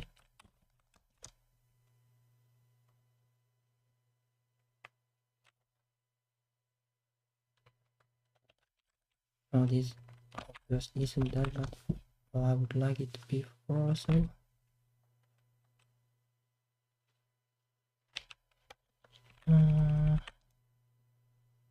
So I guess like kind of like it is. Well, 15 is when it's 15. Like 24. Oh.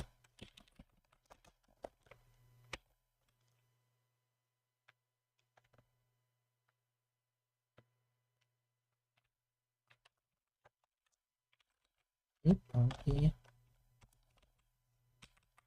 Well, this like this.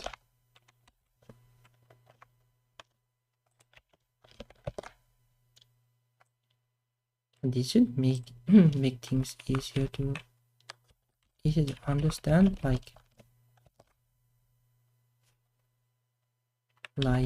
well, the actual programs that I used for making Commodore 64 music, like they tend to be super cryptic. Like you basically write in hexadecimal values into them, more or less. And I don't like that. Like sure you can learn to remember them, but I would like to do something more useful with my brain than learn to remember like how to use like the raw numbers that go to the sound chip.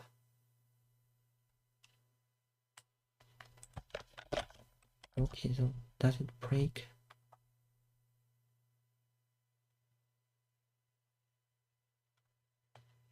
Yeah, it's not working correctly for sure.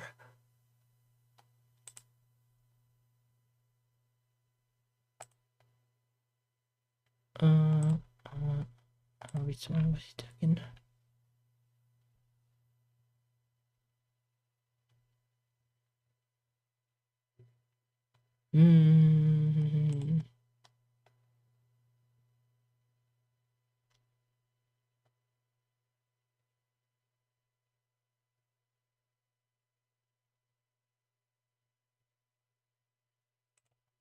Well, like well, it's kind of fun that I have like the index numbers here.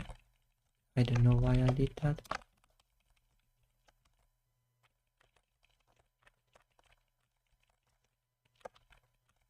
Let's clean it up while at it.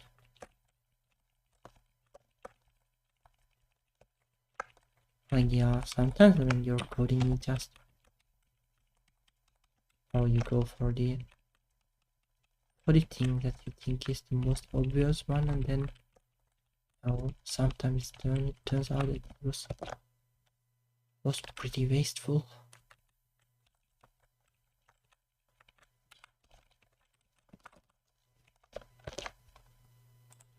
We can just enumerate here to get the index number.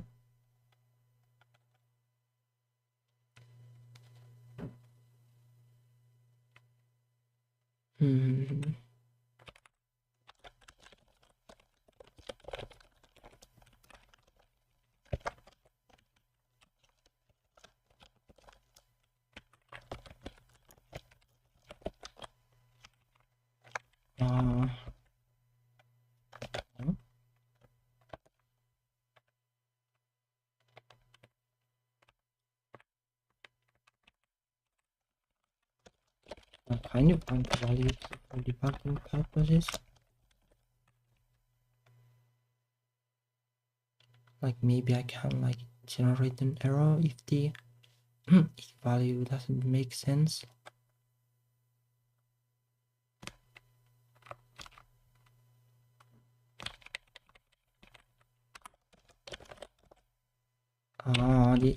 This is the problem. And this is basically why I don't really like scripting languages that much. Like if I had been coding in C, like well, it would have said that yeah, you know the I variable is out of scope here.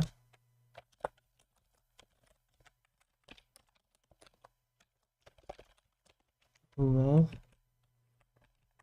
you just need to be really good when you're coding a scripting language.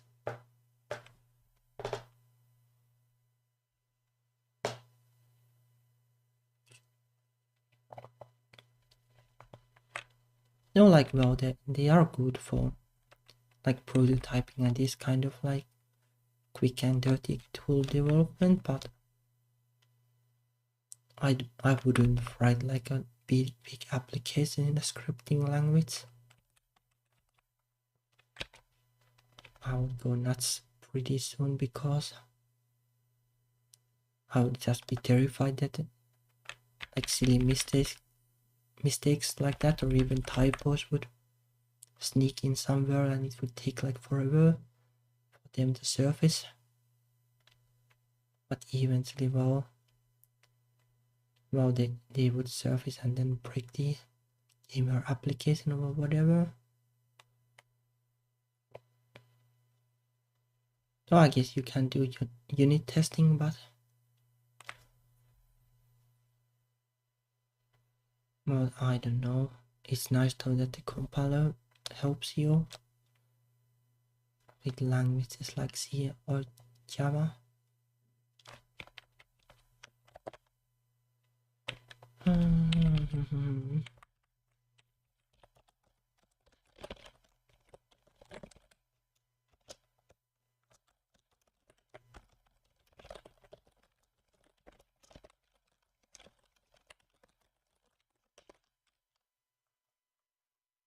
Okay. Now it looks more like it, at least.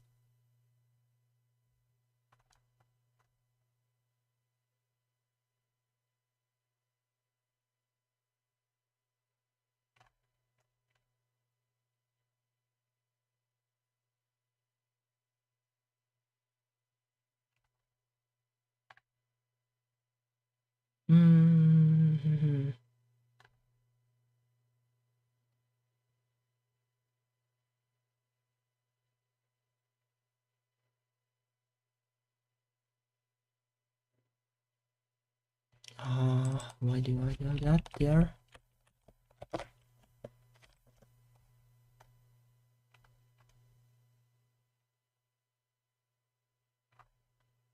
Okay, so let's see.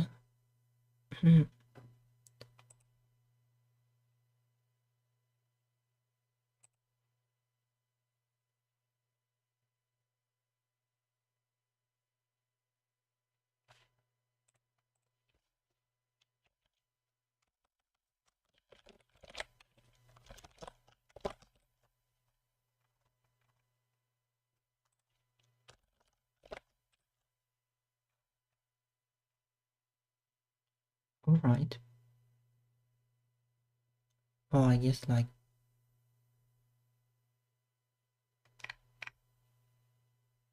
that is correct.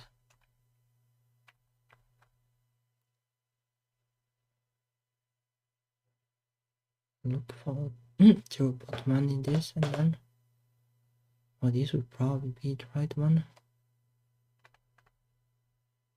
And it finds it. Okay. At least it worked.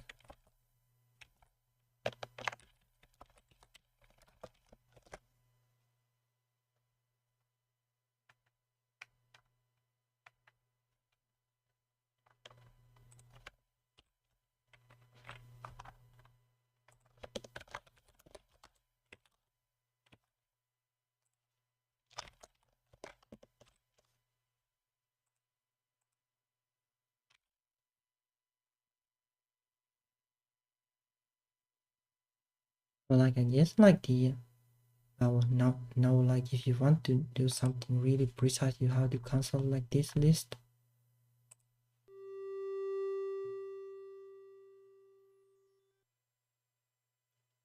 But it's way faster for testing like different effects if you don't need to remember like the exact meanings of the bit patterns.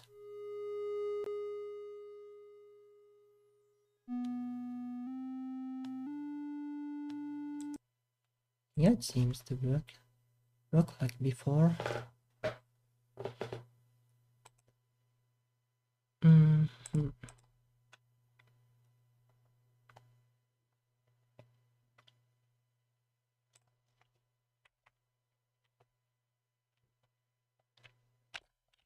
Okay, well now let's test.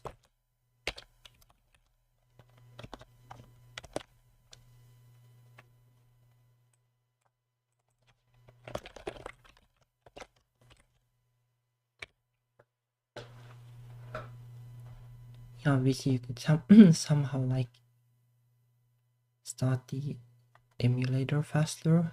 That would help a lot too, but oh well.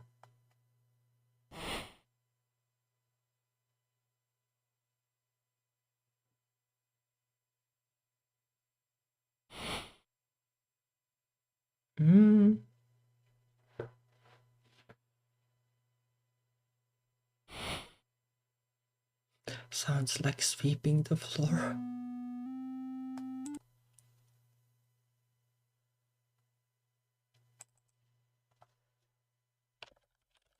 Okay, this one is plus.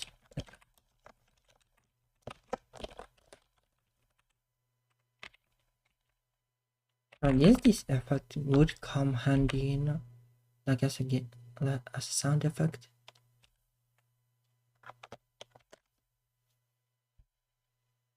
Probably not sure in this about this game, but somewhere at least.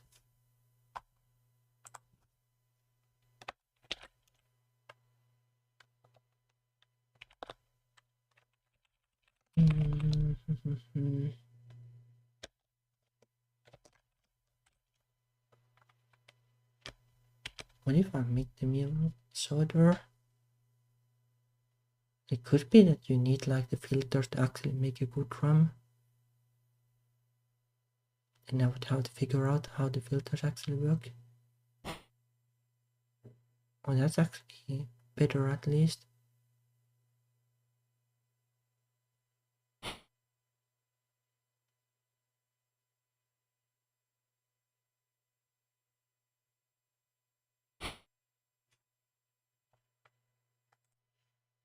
You know, that is just like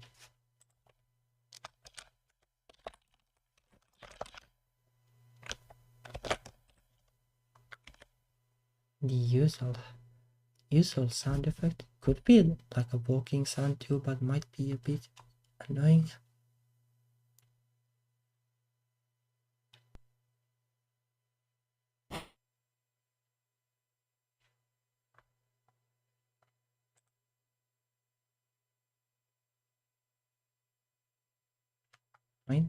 Might only played it once.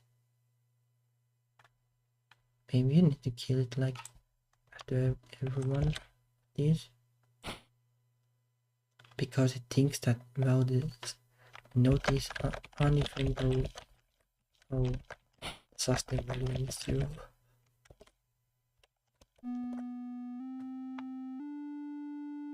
So that's probably not super helpful technique then. Sadly. Like if you basically need to kill the node like this. Well, yeah, I don't know. I guess it can sound nicer than just like immediately cutting it off. Hard to say.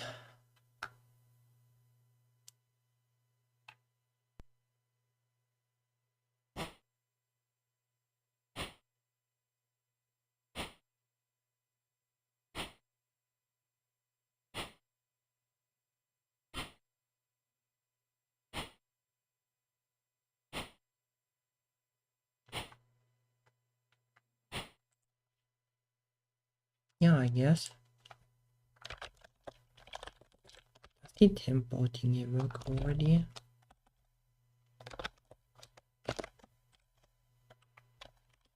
Like I tried to code it but never tested it.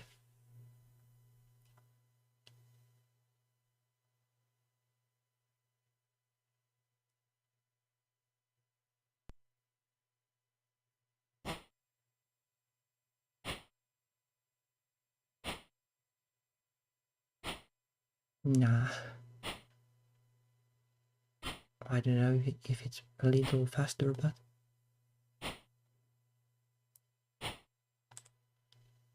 like you would think it would be way faster though. Maybe it doesn't work.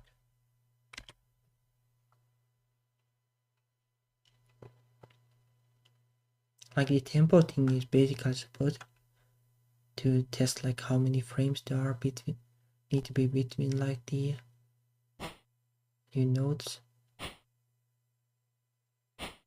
Yeah, I don't think it does anything, sadly.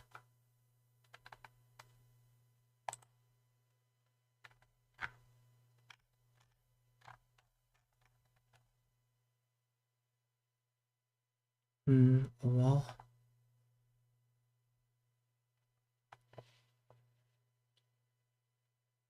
Hmm.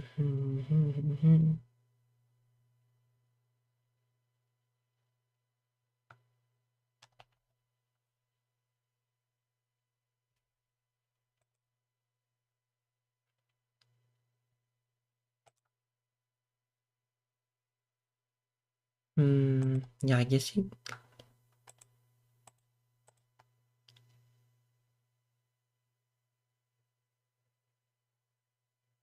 Hmm. I guess there are like ways to kind of like use these commands to like stop and start it like in a tricky way, but I don't know if it's worth it.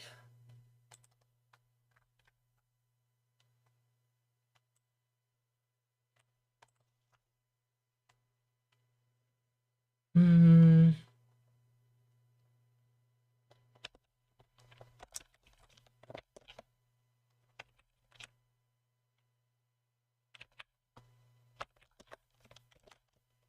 No, let's test something like this then.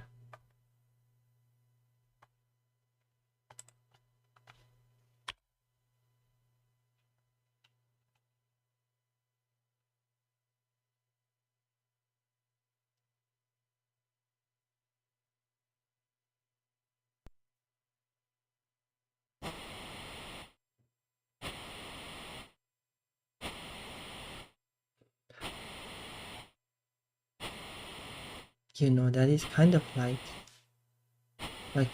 are like those like march kind of music like that are played when like the army is marching or something. It like vaguely reminds me of that. Like there is like a set of drums like being hit like, well, let me see,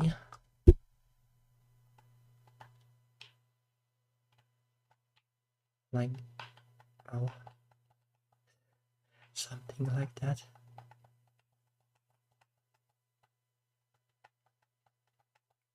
Like that kind of drumming thing, like they will bonk the drum like that and then do like some kind of rapid hitting of the drums, something like that.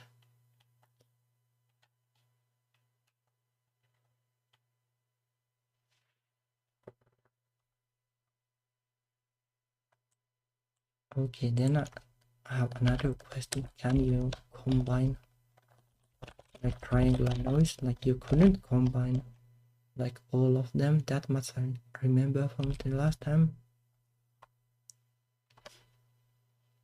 Can you combine like some of them?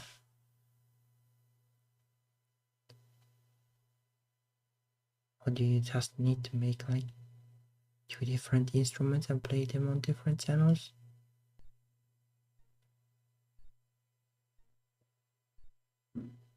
I guess you do need to.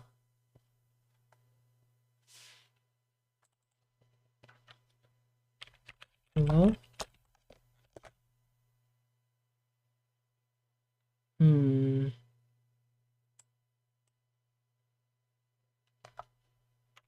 Oh, in the end, like most drum like is this.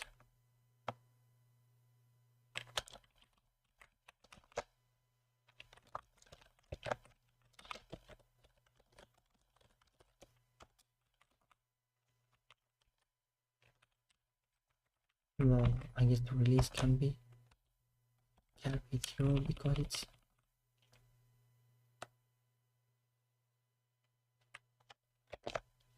like the volume is zero, but it is kind of unfortunate that you need to manually stop it, but I guess it doesn't really matter that much.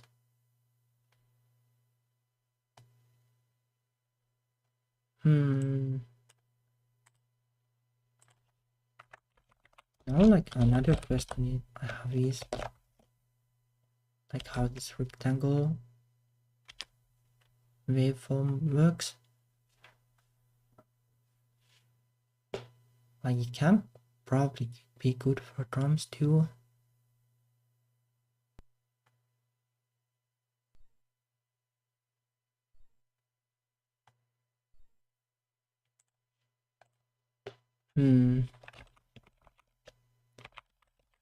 Oh,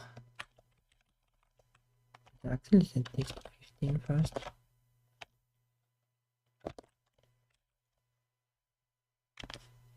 But like you need to somehow configure the rectangle, like how long the rectangle part is or something. Like there was some kind of pulse wave setting.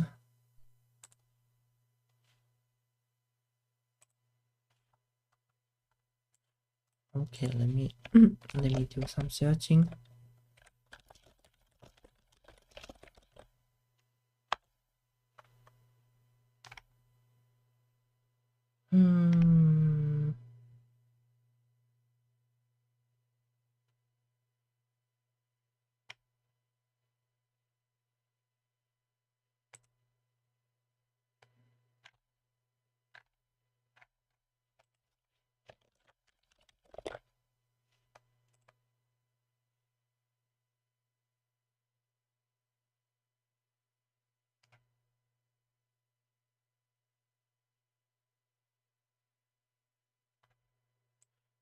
Okay.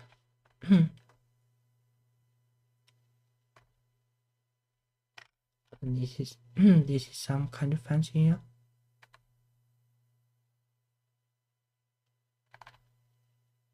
Fancy, it's hard about how to use these things. How do I set the duty cycle?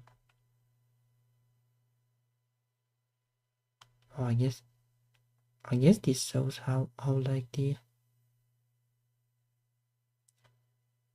waveform actually looks.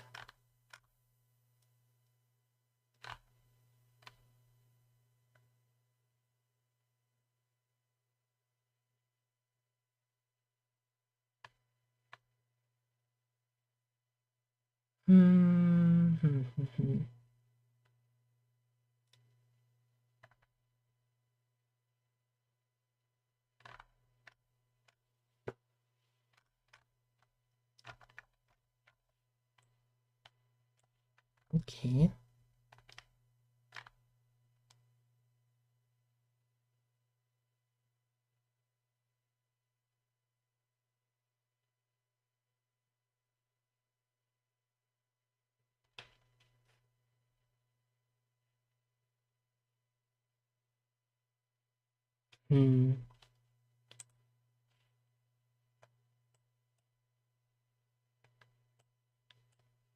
Well, let's see. I'll put it here for now.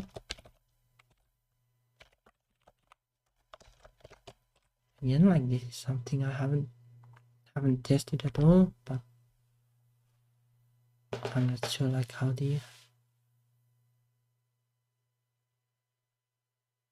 pulse wave needs to be configured.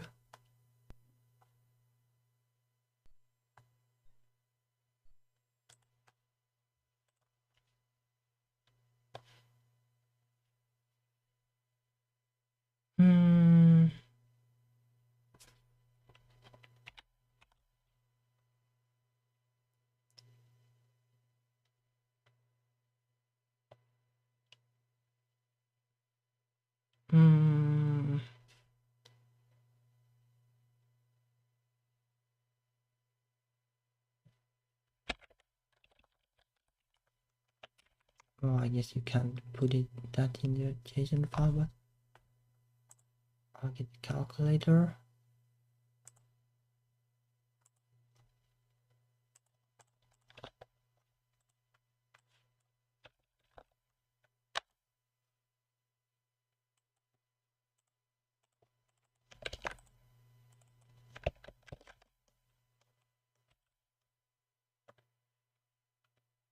No, assuming that it takes this again, but I think I coded it.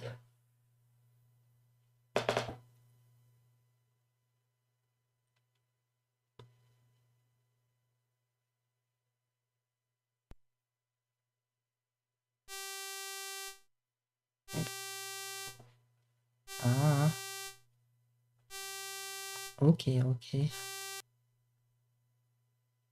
So like, I think I kind of know how it works. At least I think so.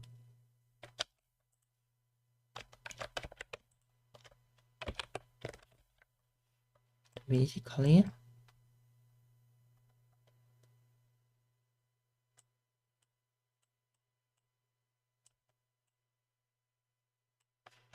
well, I guess it's easy to explain like this.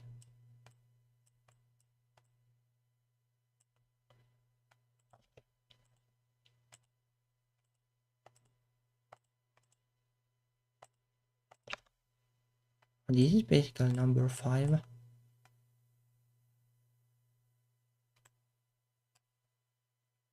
Oh, these are the same bits, so don't mind me being sloppy.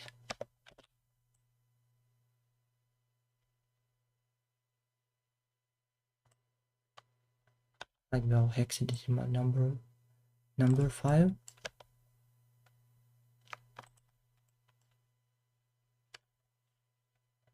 Well, let me copy this.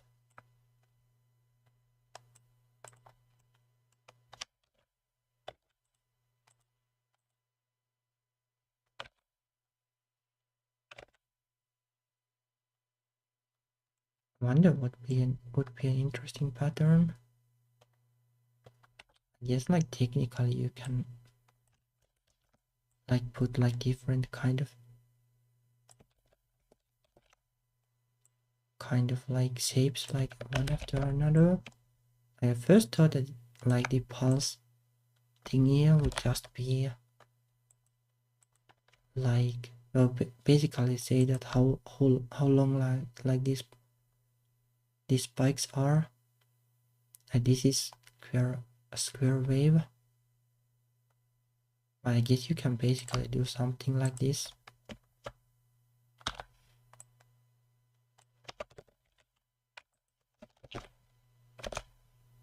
And like this would be L7.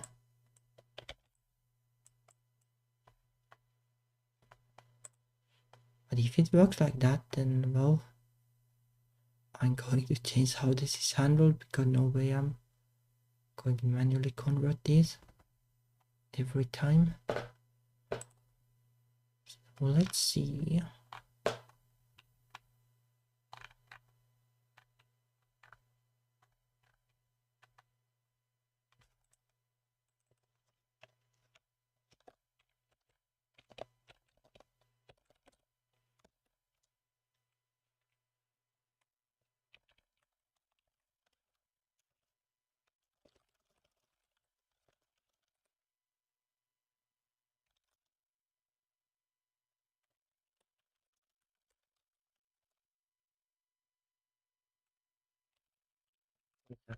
Actually probably more. Not sure like how many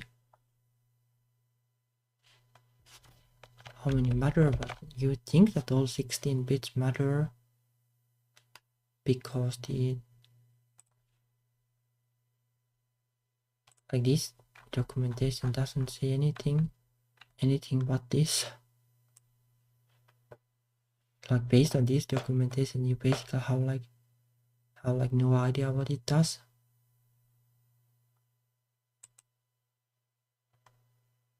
But I think what it basically does is like it takes the bit pattern, and like if the bit is 1, then well, the square wave will be up, and when it's 0, then the square wave will be down.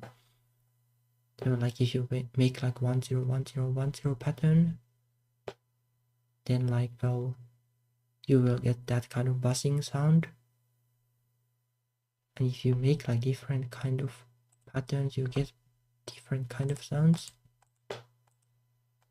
So it's probably easier to make like put like something like this into the well here basically. Like this will be very easy to modify then. Like, well, if you want to make it fancy, you can basically do it like this. which is kind of like easy to read like what it exactly does.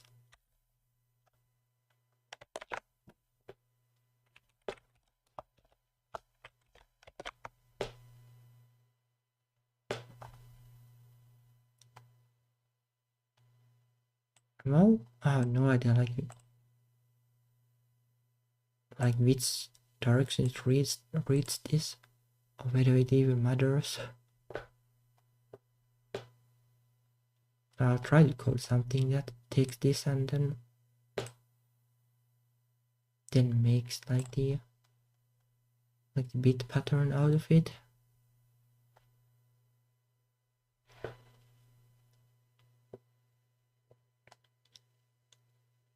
I would assume that like the sound chip probably starts from here and kind of does it backwards. But I don't know if it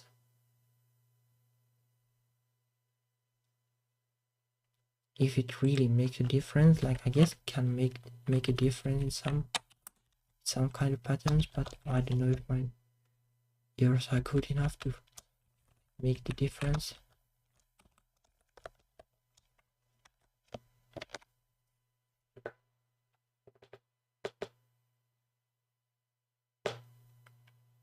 Well, you can kind of think of it like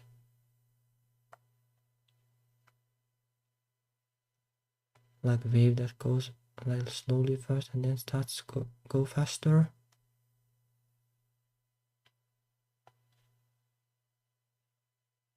But let's see.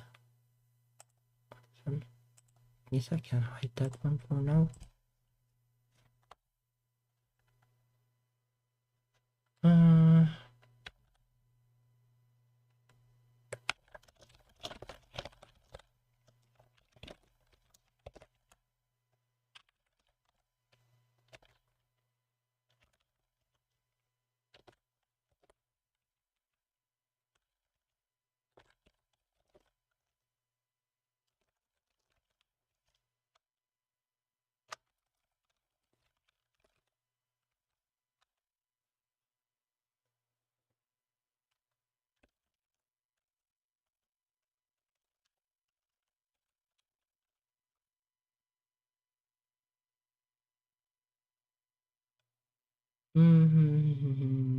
Probably like this.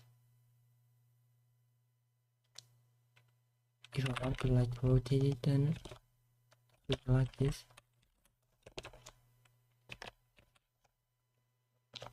Not sure whether rotating it is, flipping it is correct, but well.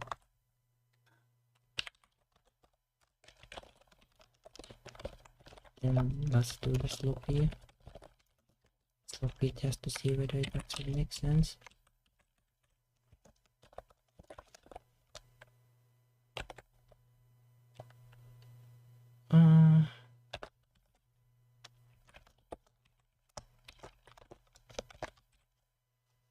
Oh, doesn't work.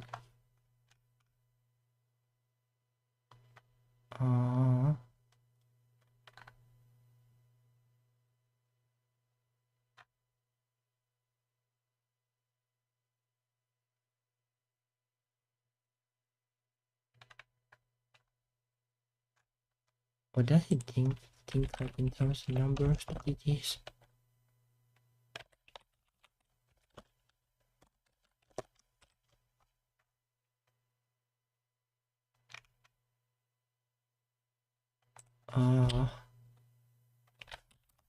That's physics, that's why not. Well, obviously this is broken then though.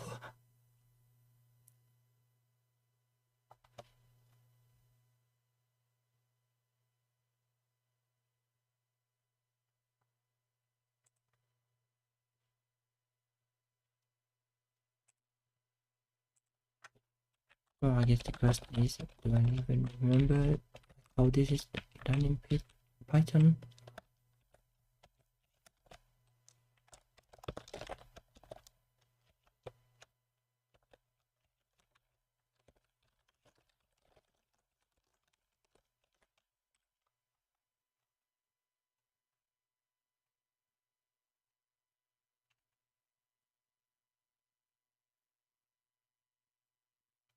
Mm.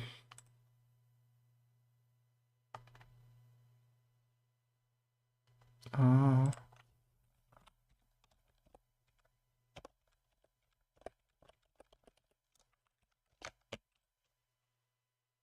it's just that void part is the default one too.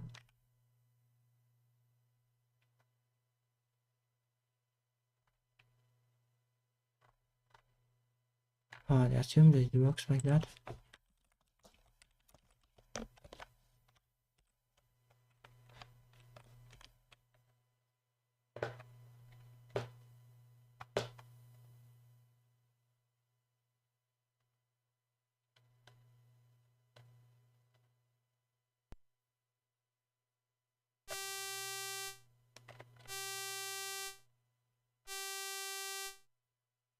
Oh, it's not that much different.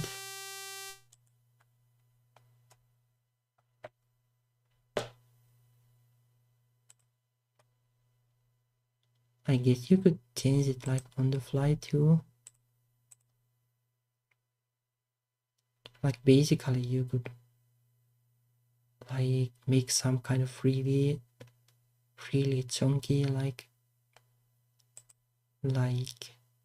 sounds that like try to emulate like human speech or something. I think I saw like some kind of game but that did that. Probably not on C64 but maybe the NES or something. Probably like Ghostbusters or something like that. I think something like that had like some kind of really noisy sounding it's thingy made somehow.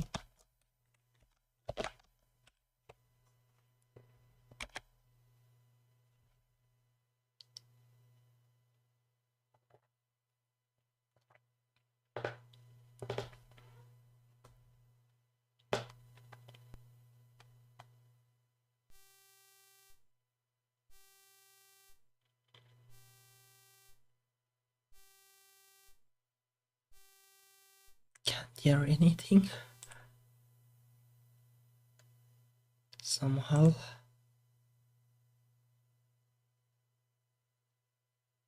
Oh wow, I don't think it like this is the most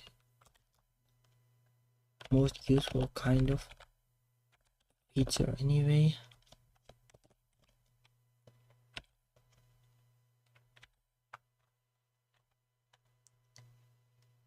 Maybe if you make it like lower frequency then it might be more interesting, but hard to say.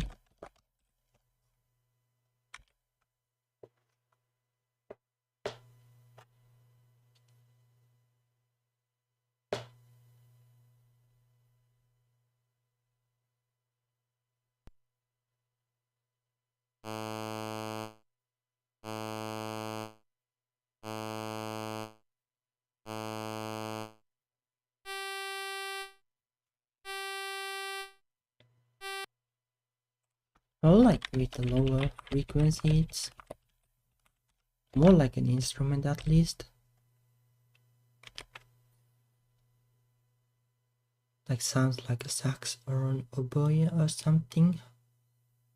Not sure how that instrument is even pronounced.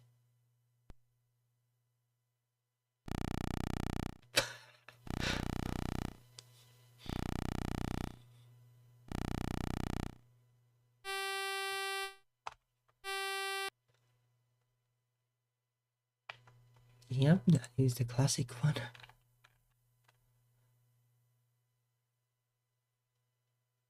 Oh, I guess it's useful for that at least.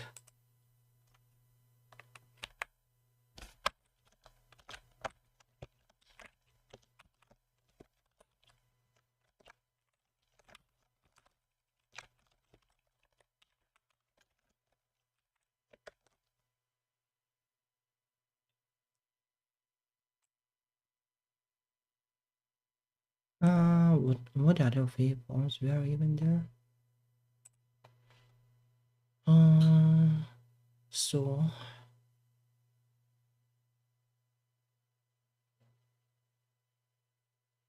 That's like the triangle, like is triangle waveform affected by the waveform thingy? No, I don't think it is. It's probably just a rectangle.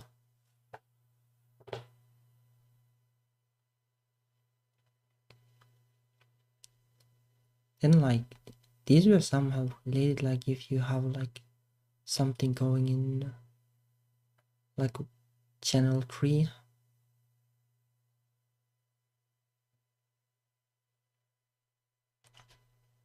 Probably kind of hard to use in practice.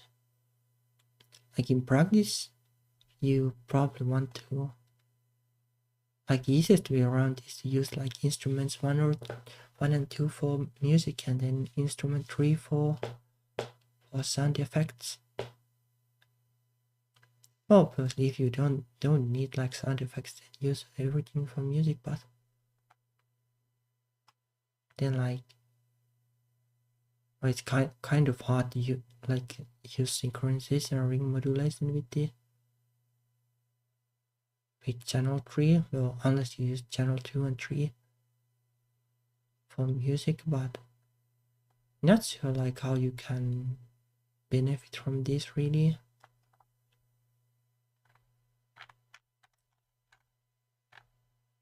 Not sure like how you can exactly benefit from the filter either.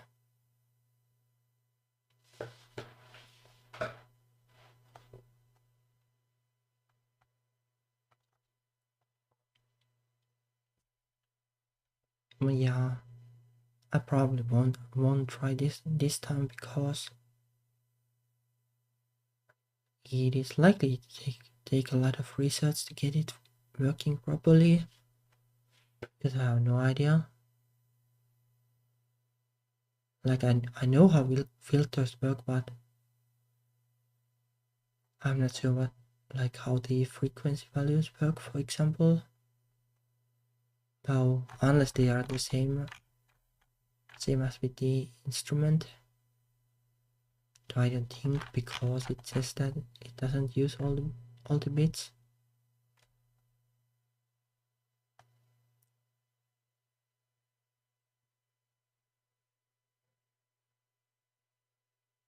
But you can probably make interesting effects with it. I don't know if you like absolutely need it.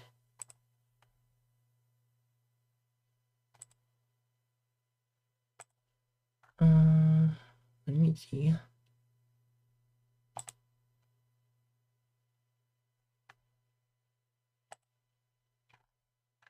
Why I can remove this now.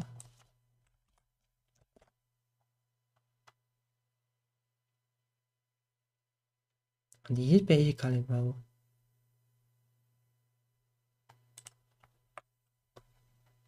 like it should go faster if I set the tempo to 1. But like the instruction in the JSON file should already do that.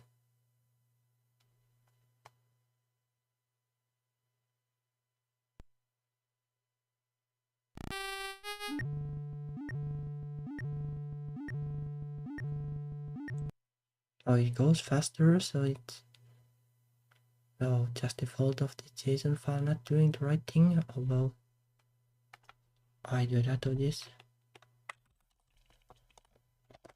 Let's edit the 21 because that is like a typical use case.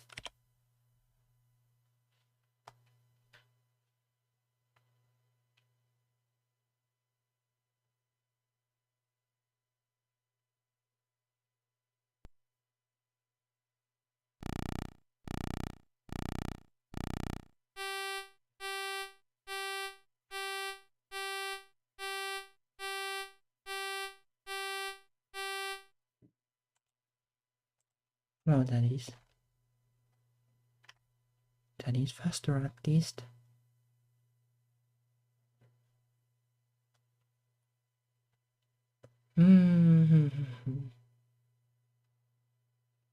Well, Like depending on like if you need to use like every other instruction to basically stop the drum sound, then it's trickier. Wonder like why it works like that. Oh well.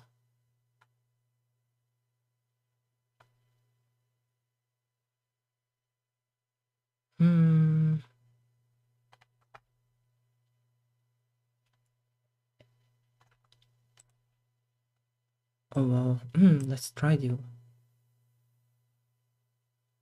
choose some instruments that might be handy. I have kind of on the piano kind of instrument at least.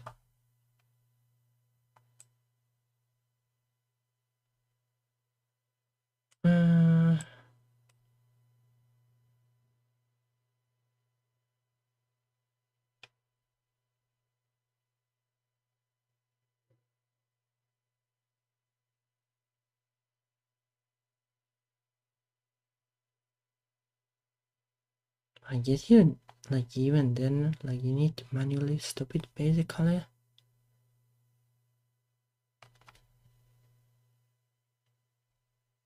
Like that is pretty annoying. Like from the point of view of composing music.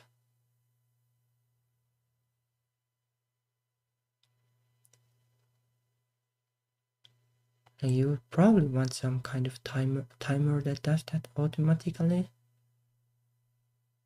Like instead of putting like the stop thing is here like every time. Like instead you would have some kind of a timer like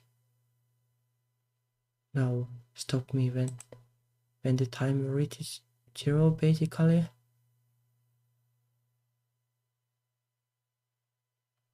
And then like store it to the instrument like this instrument stops playing after certain number of milliseconds basically. Like that is how like your typical applications do it. So I guess it depends on the instrument there too.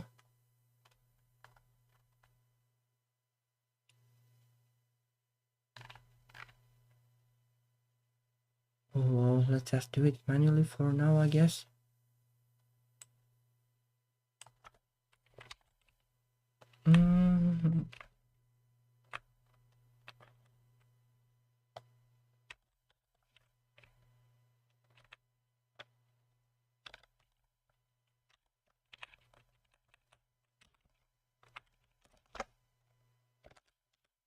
Let's test the slow wave too, I guess.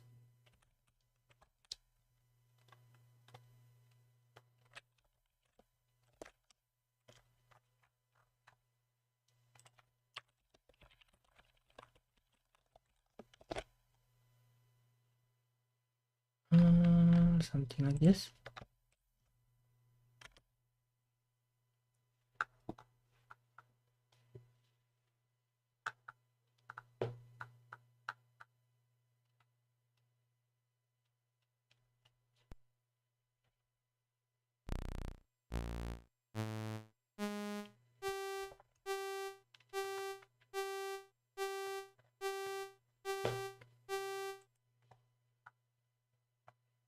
Well, it's not a piano for sure, but it is something.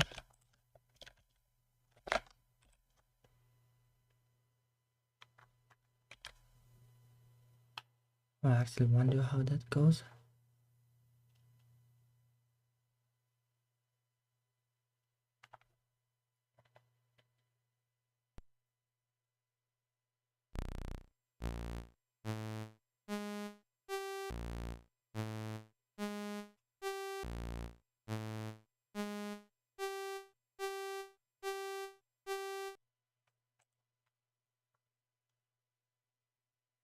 It is kind of useful as an instrument, but somehow like this. one doesn't suffer from the problem earlier. I wonder why though, like is that only related to like the noise instrument?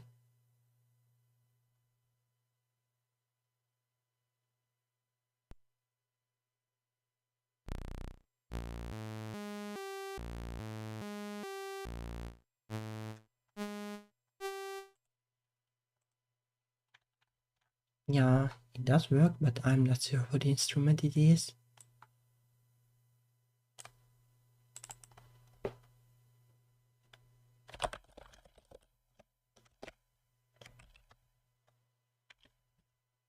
Just like with the waveforms, it's pretty difficult to make an interesting instrument.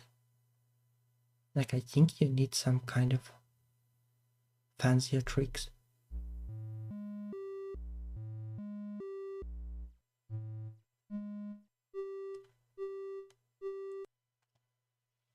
I guess the triangle has like struggles with notes that go too low.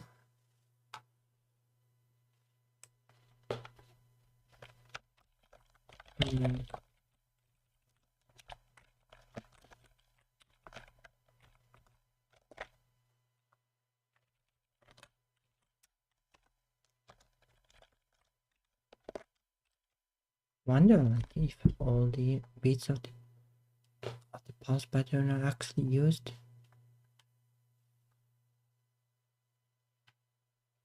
Did I even set it to rectangle? I did.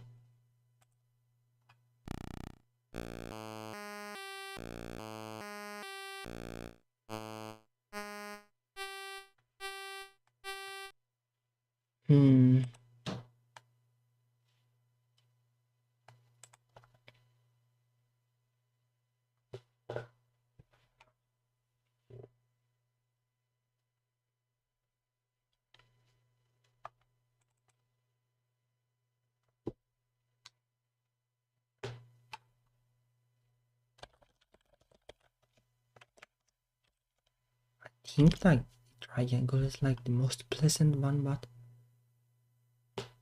I don't know if it's even possible to make like a piano just with this. Like you need some kind of more advanced tricks to do it.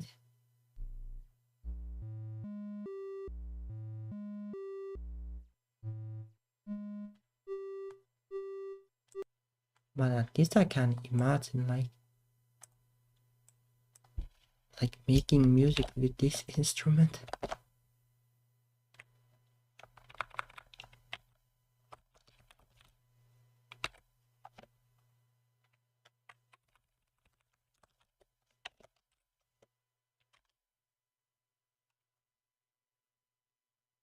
Like the saw wave can also be useful like maybe for bass or something, maybe a violin.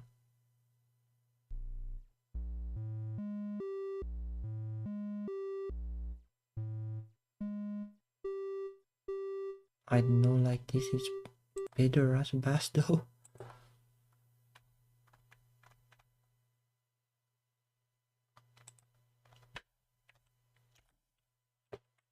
Okay, let's try something.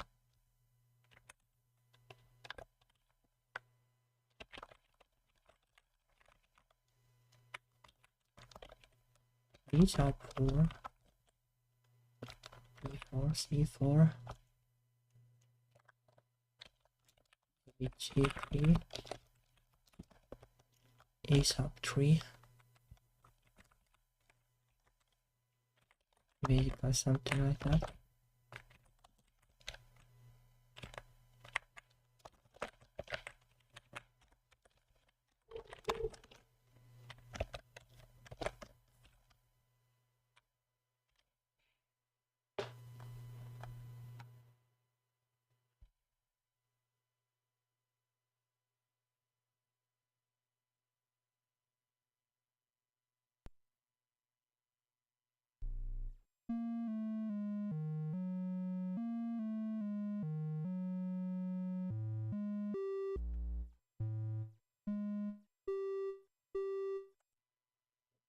It kind of reminds me of like Zelda 1 or something.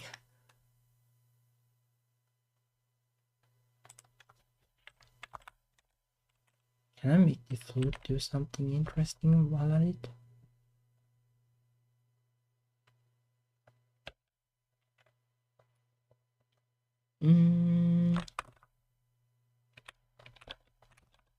Oh, the C4.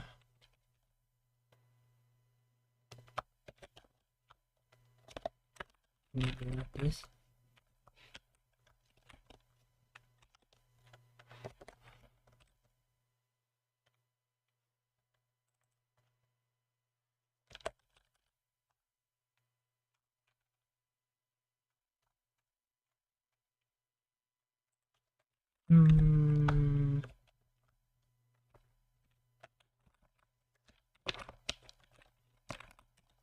Let's make it be around there. Like this will probably be really funky, but oh well.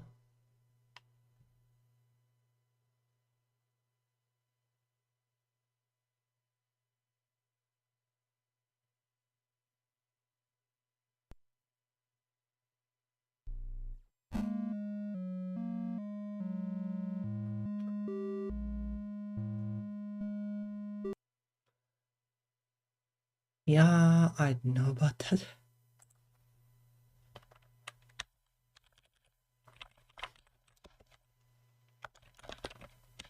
Maybe I'll make it something lower.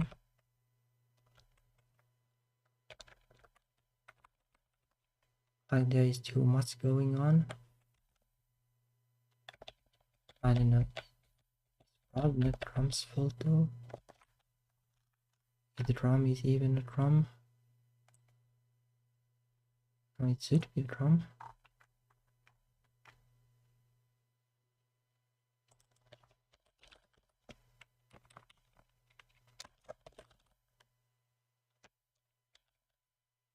Oh, but I guess drum had this issue.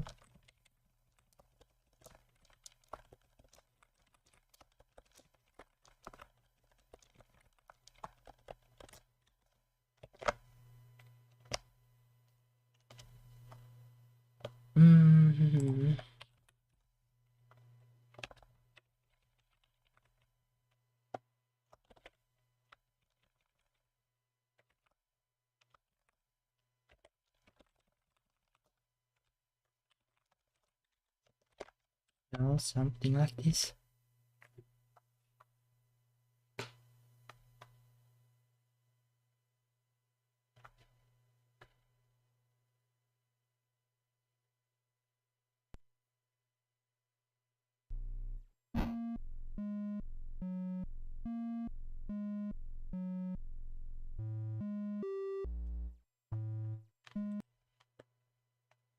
Yeah, drum doesn't really work, like it only played once and then it gave up.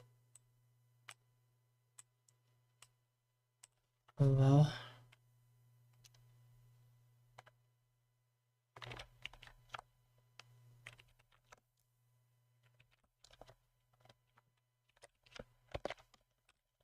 Not sure why.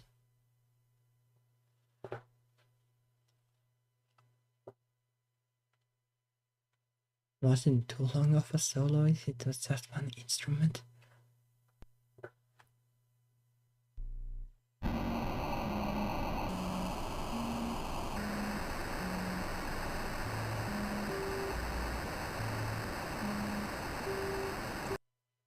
Wow, that is a banger at least.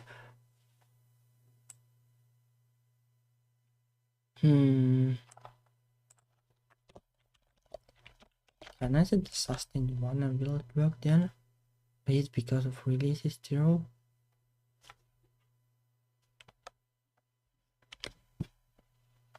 And there seems to be some kind of weird condition with the noise instrument.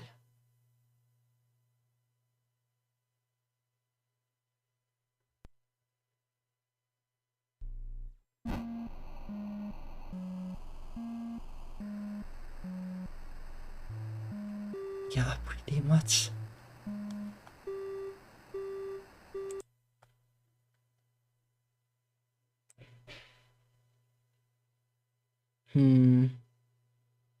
Noise is hard to use, I guess. Can I just make a rectangle instead? I guess then I could just use something else.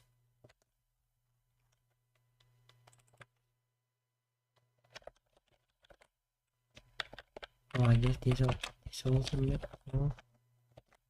will cause problems.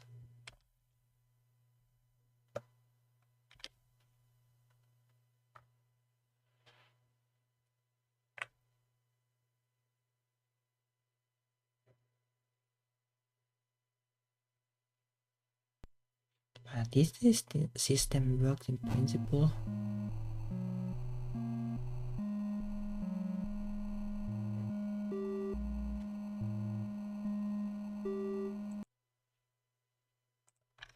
I like the part where it doesn't play this anymore, but the weird beeping thing, like it actually reminds me of the old Dragon Quest games somehow. Actually, the instruments do so remind me too.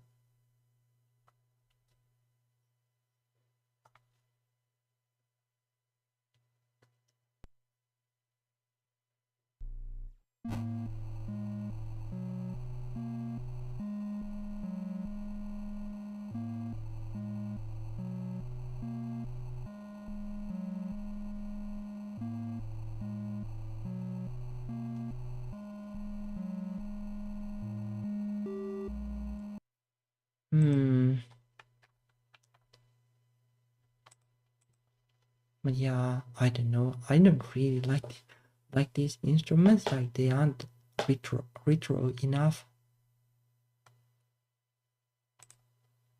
They do remind me of NES, but not so much of Commodore 64 somehow.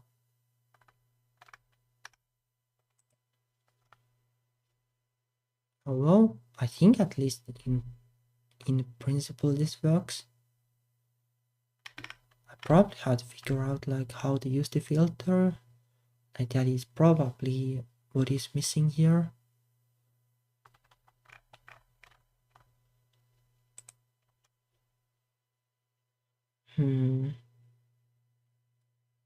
But yeah, I guess I'll do that like outside of the stream. Like it's probably going to be a tough ride. Well, I guess I got a little bit done at least. Well, probably. Oh.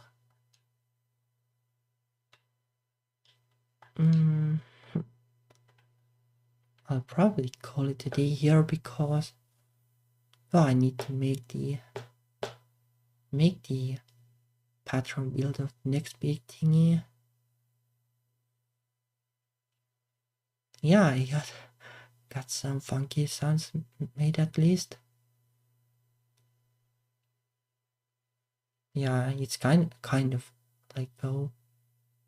I guess this time wasn't like super coding heavy exactly, but a kind of like tricky kind of coding. Like not so much coding like Commodore 64, but coding stuff that makes stuff for Commodore 64 to consume. That's kind of how like this development largely is. I guess I can like kind of show a couple of things still while at it.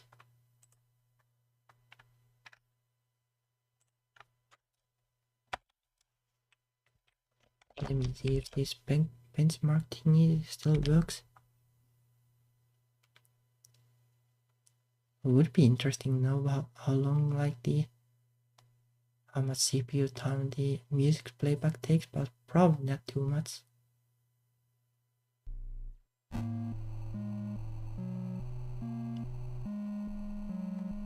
But like, well, this is basically how I benchmark stuff. Like these bars on the side. Like I basically changed the color of the border, like depending on like what I do. Well, the audio is really annoying. Make it less loud. But yeah, this is basically like this is. It's so hard to concentrate.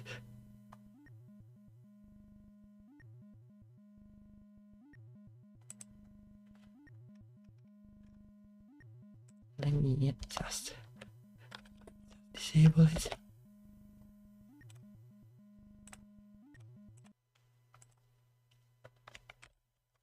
That kind of music is, well, not probably the best for games because it will bug you so much.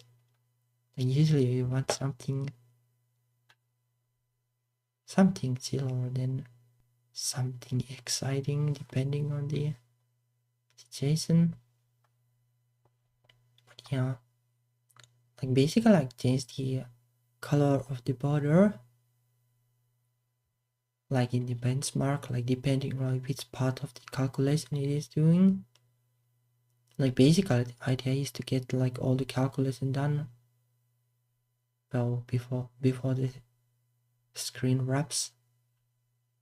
Like basically you can see like where during the frame, like the execution of the code is basically like this is like drawing some tiles, and this is drawing different set of tiles, and this is drawing different set of tiles, and so on. Then let me see what the other colors meant. White is like read input, like this part, so it's really short.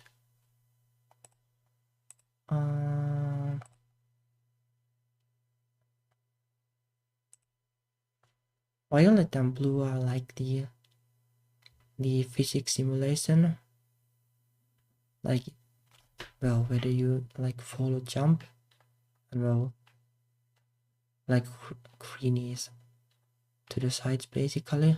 Like you can see like when the character is moving to the sides, the green part goes longer because it needs to do collision detection. Or like, well, during the benchmark, like it doesn't do like everything correctly, so that's why the character, like, it doesn't do scrolling here, so that's why the character is moving in a jumpy way. Then like yellow is like basically just sets the sprite to the correct position. And oh, I guess I can close that one. And second violet is, well, animating the character.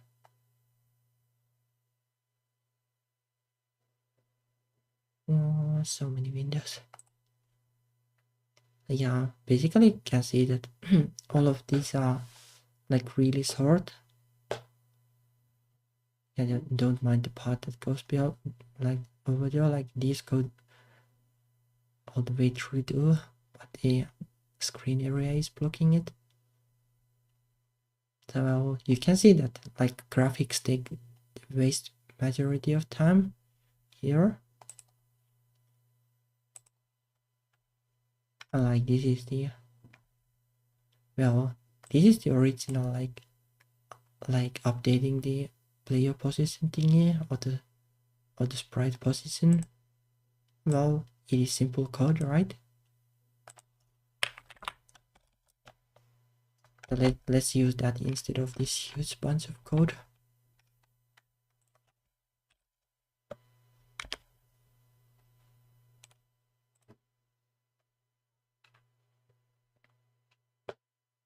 So I think that was yellow. Like in the benchmark thingy.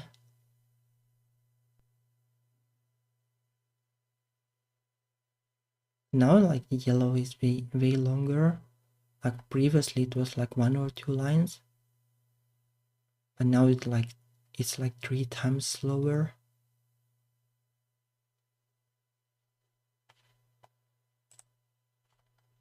So in other words, well, if you code stuff in C, like it can, well, your mileage can vary really wildly.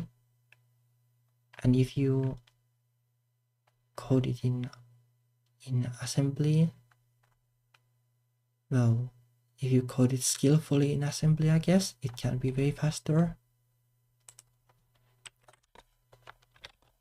And this is kind of a problem in the graphics code, because you know, as you could see in the benchmark, like the graphics takes this long.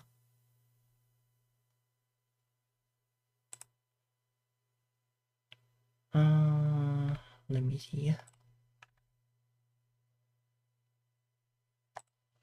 I guess video.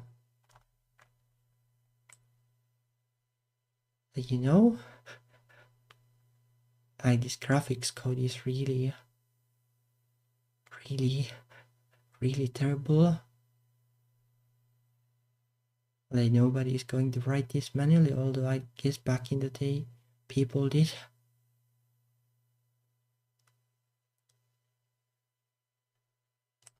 So it's actually coded in Python.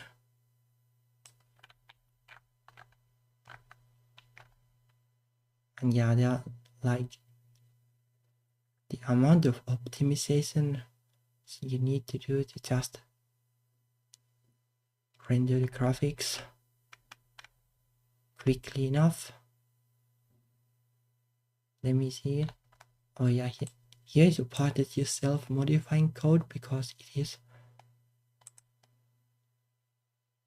is the fastest way I could think of. And like this part is run like I think like 160 times in a frame. So you need to squeeze like every bit of like performance you can get out of the code. But I think it's fast enough, and it's like reasonable enough to use in terms of like editing. Like you can just edit it here and well, there is reasonably, well, you have reasonable amount of freedom to actually like do level editing, unlike before when the chunks took like the whole screen like vertically.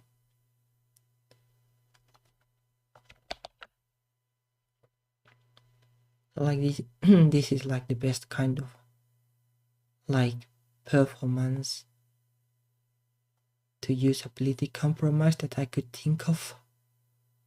I need to quite a while to figure out how to do this.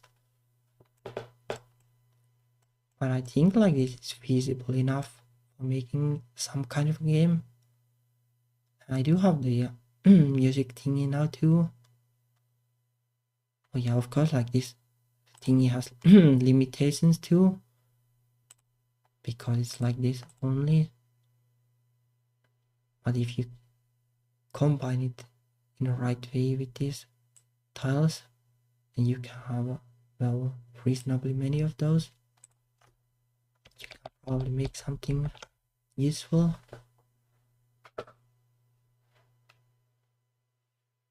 Yeah, and yeah, C is way easier to code, and C is way easier to read. So so like, well, I would prefer to write stuff in C, and I probably will, as long as it's nothing like super performance intensive.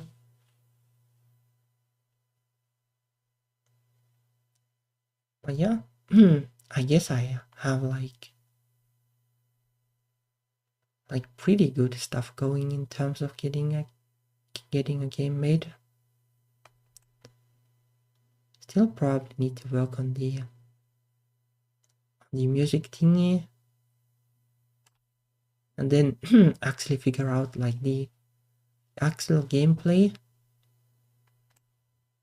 But the nice thing is that because the graphics are relatively snappy, like I can actually make something where the gameplay isn't like dog slow, which is nice. Obviously you can make like, well, Sonic the Hedgehog kind of like speedy gameplay. Well, I guess I could make a walking simulator, but I kind of want to make something that like challenges the hardware and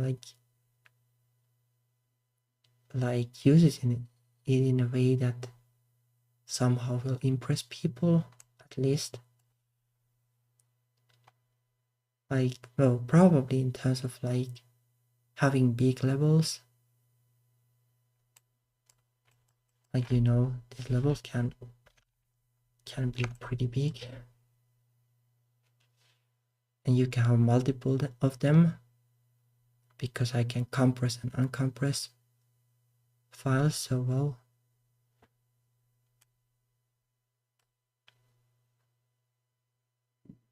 Yeah, like now since I have the basics working pretty well, so I should be able to do something, well, kind of ambitious, but well, the good thing about retro development is that there is a limitation to ambition in terms of speed and memory and everything. Like with modern games, like it's easy to go like, hey, I can do like everything because I have so much spare CPU and graphics processing time. And then you will make like an MMORPG or something, and well, your own energy will run out faster than the processing power of the computer. But with Commodore 64, like, well, I don't think you could fit like more than a couple of these levels in the memory. If you compress and uncompress, then you can fit more. But I don't know how viable it is. Like, there will be obviously loading time when the game uncompresses it, like the levels. But well, I don't know, like, better like what I'm exactly going to do with this game next. Like, maybe I'll work on Rain and Sky sequel next time or something. Depends on my mood, I guess. But it is also an option. I need to get that one made too. Well, I'll figure out something. Either way, like, well, Wednesday will be again like more butterfly soup. Really had a ton of fun last time we did, so well, I guess see you then on, well, next Saturday too. And well, that's more or less it. Thank you for watching, and well, see you again.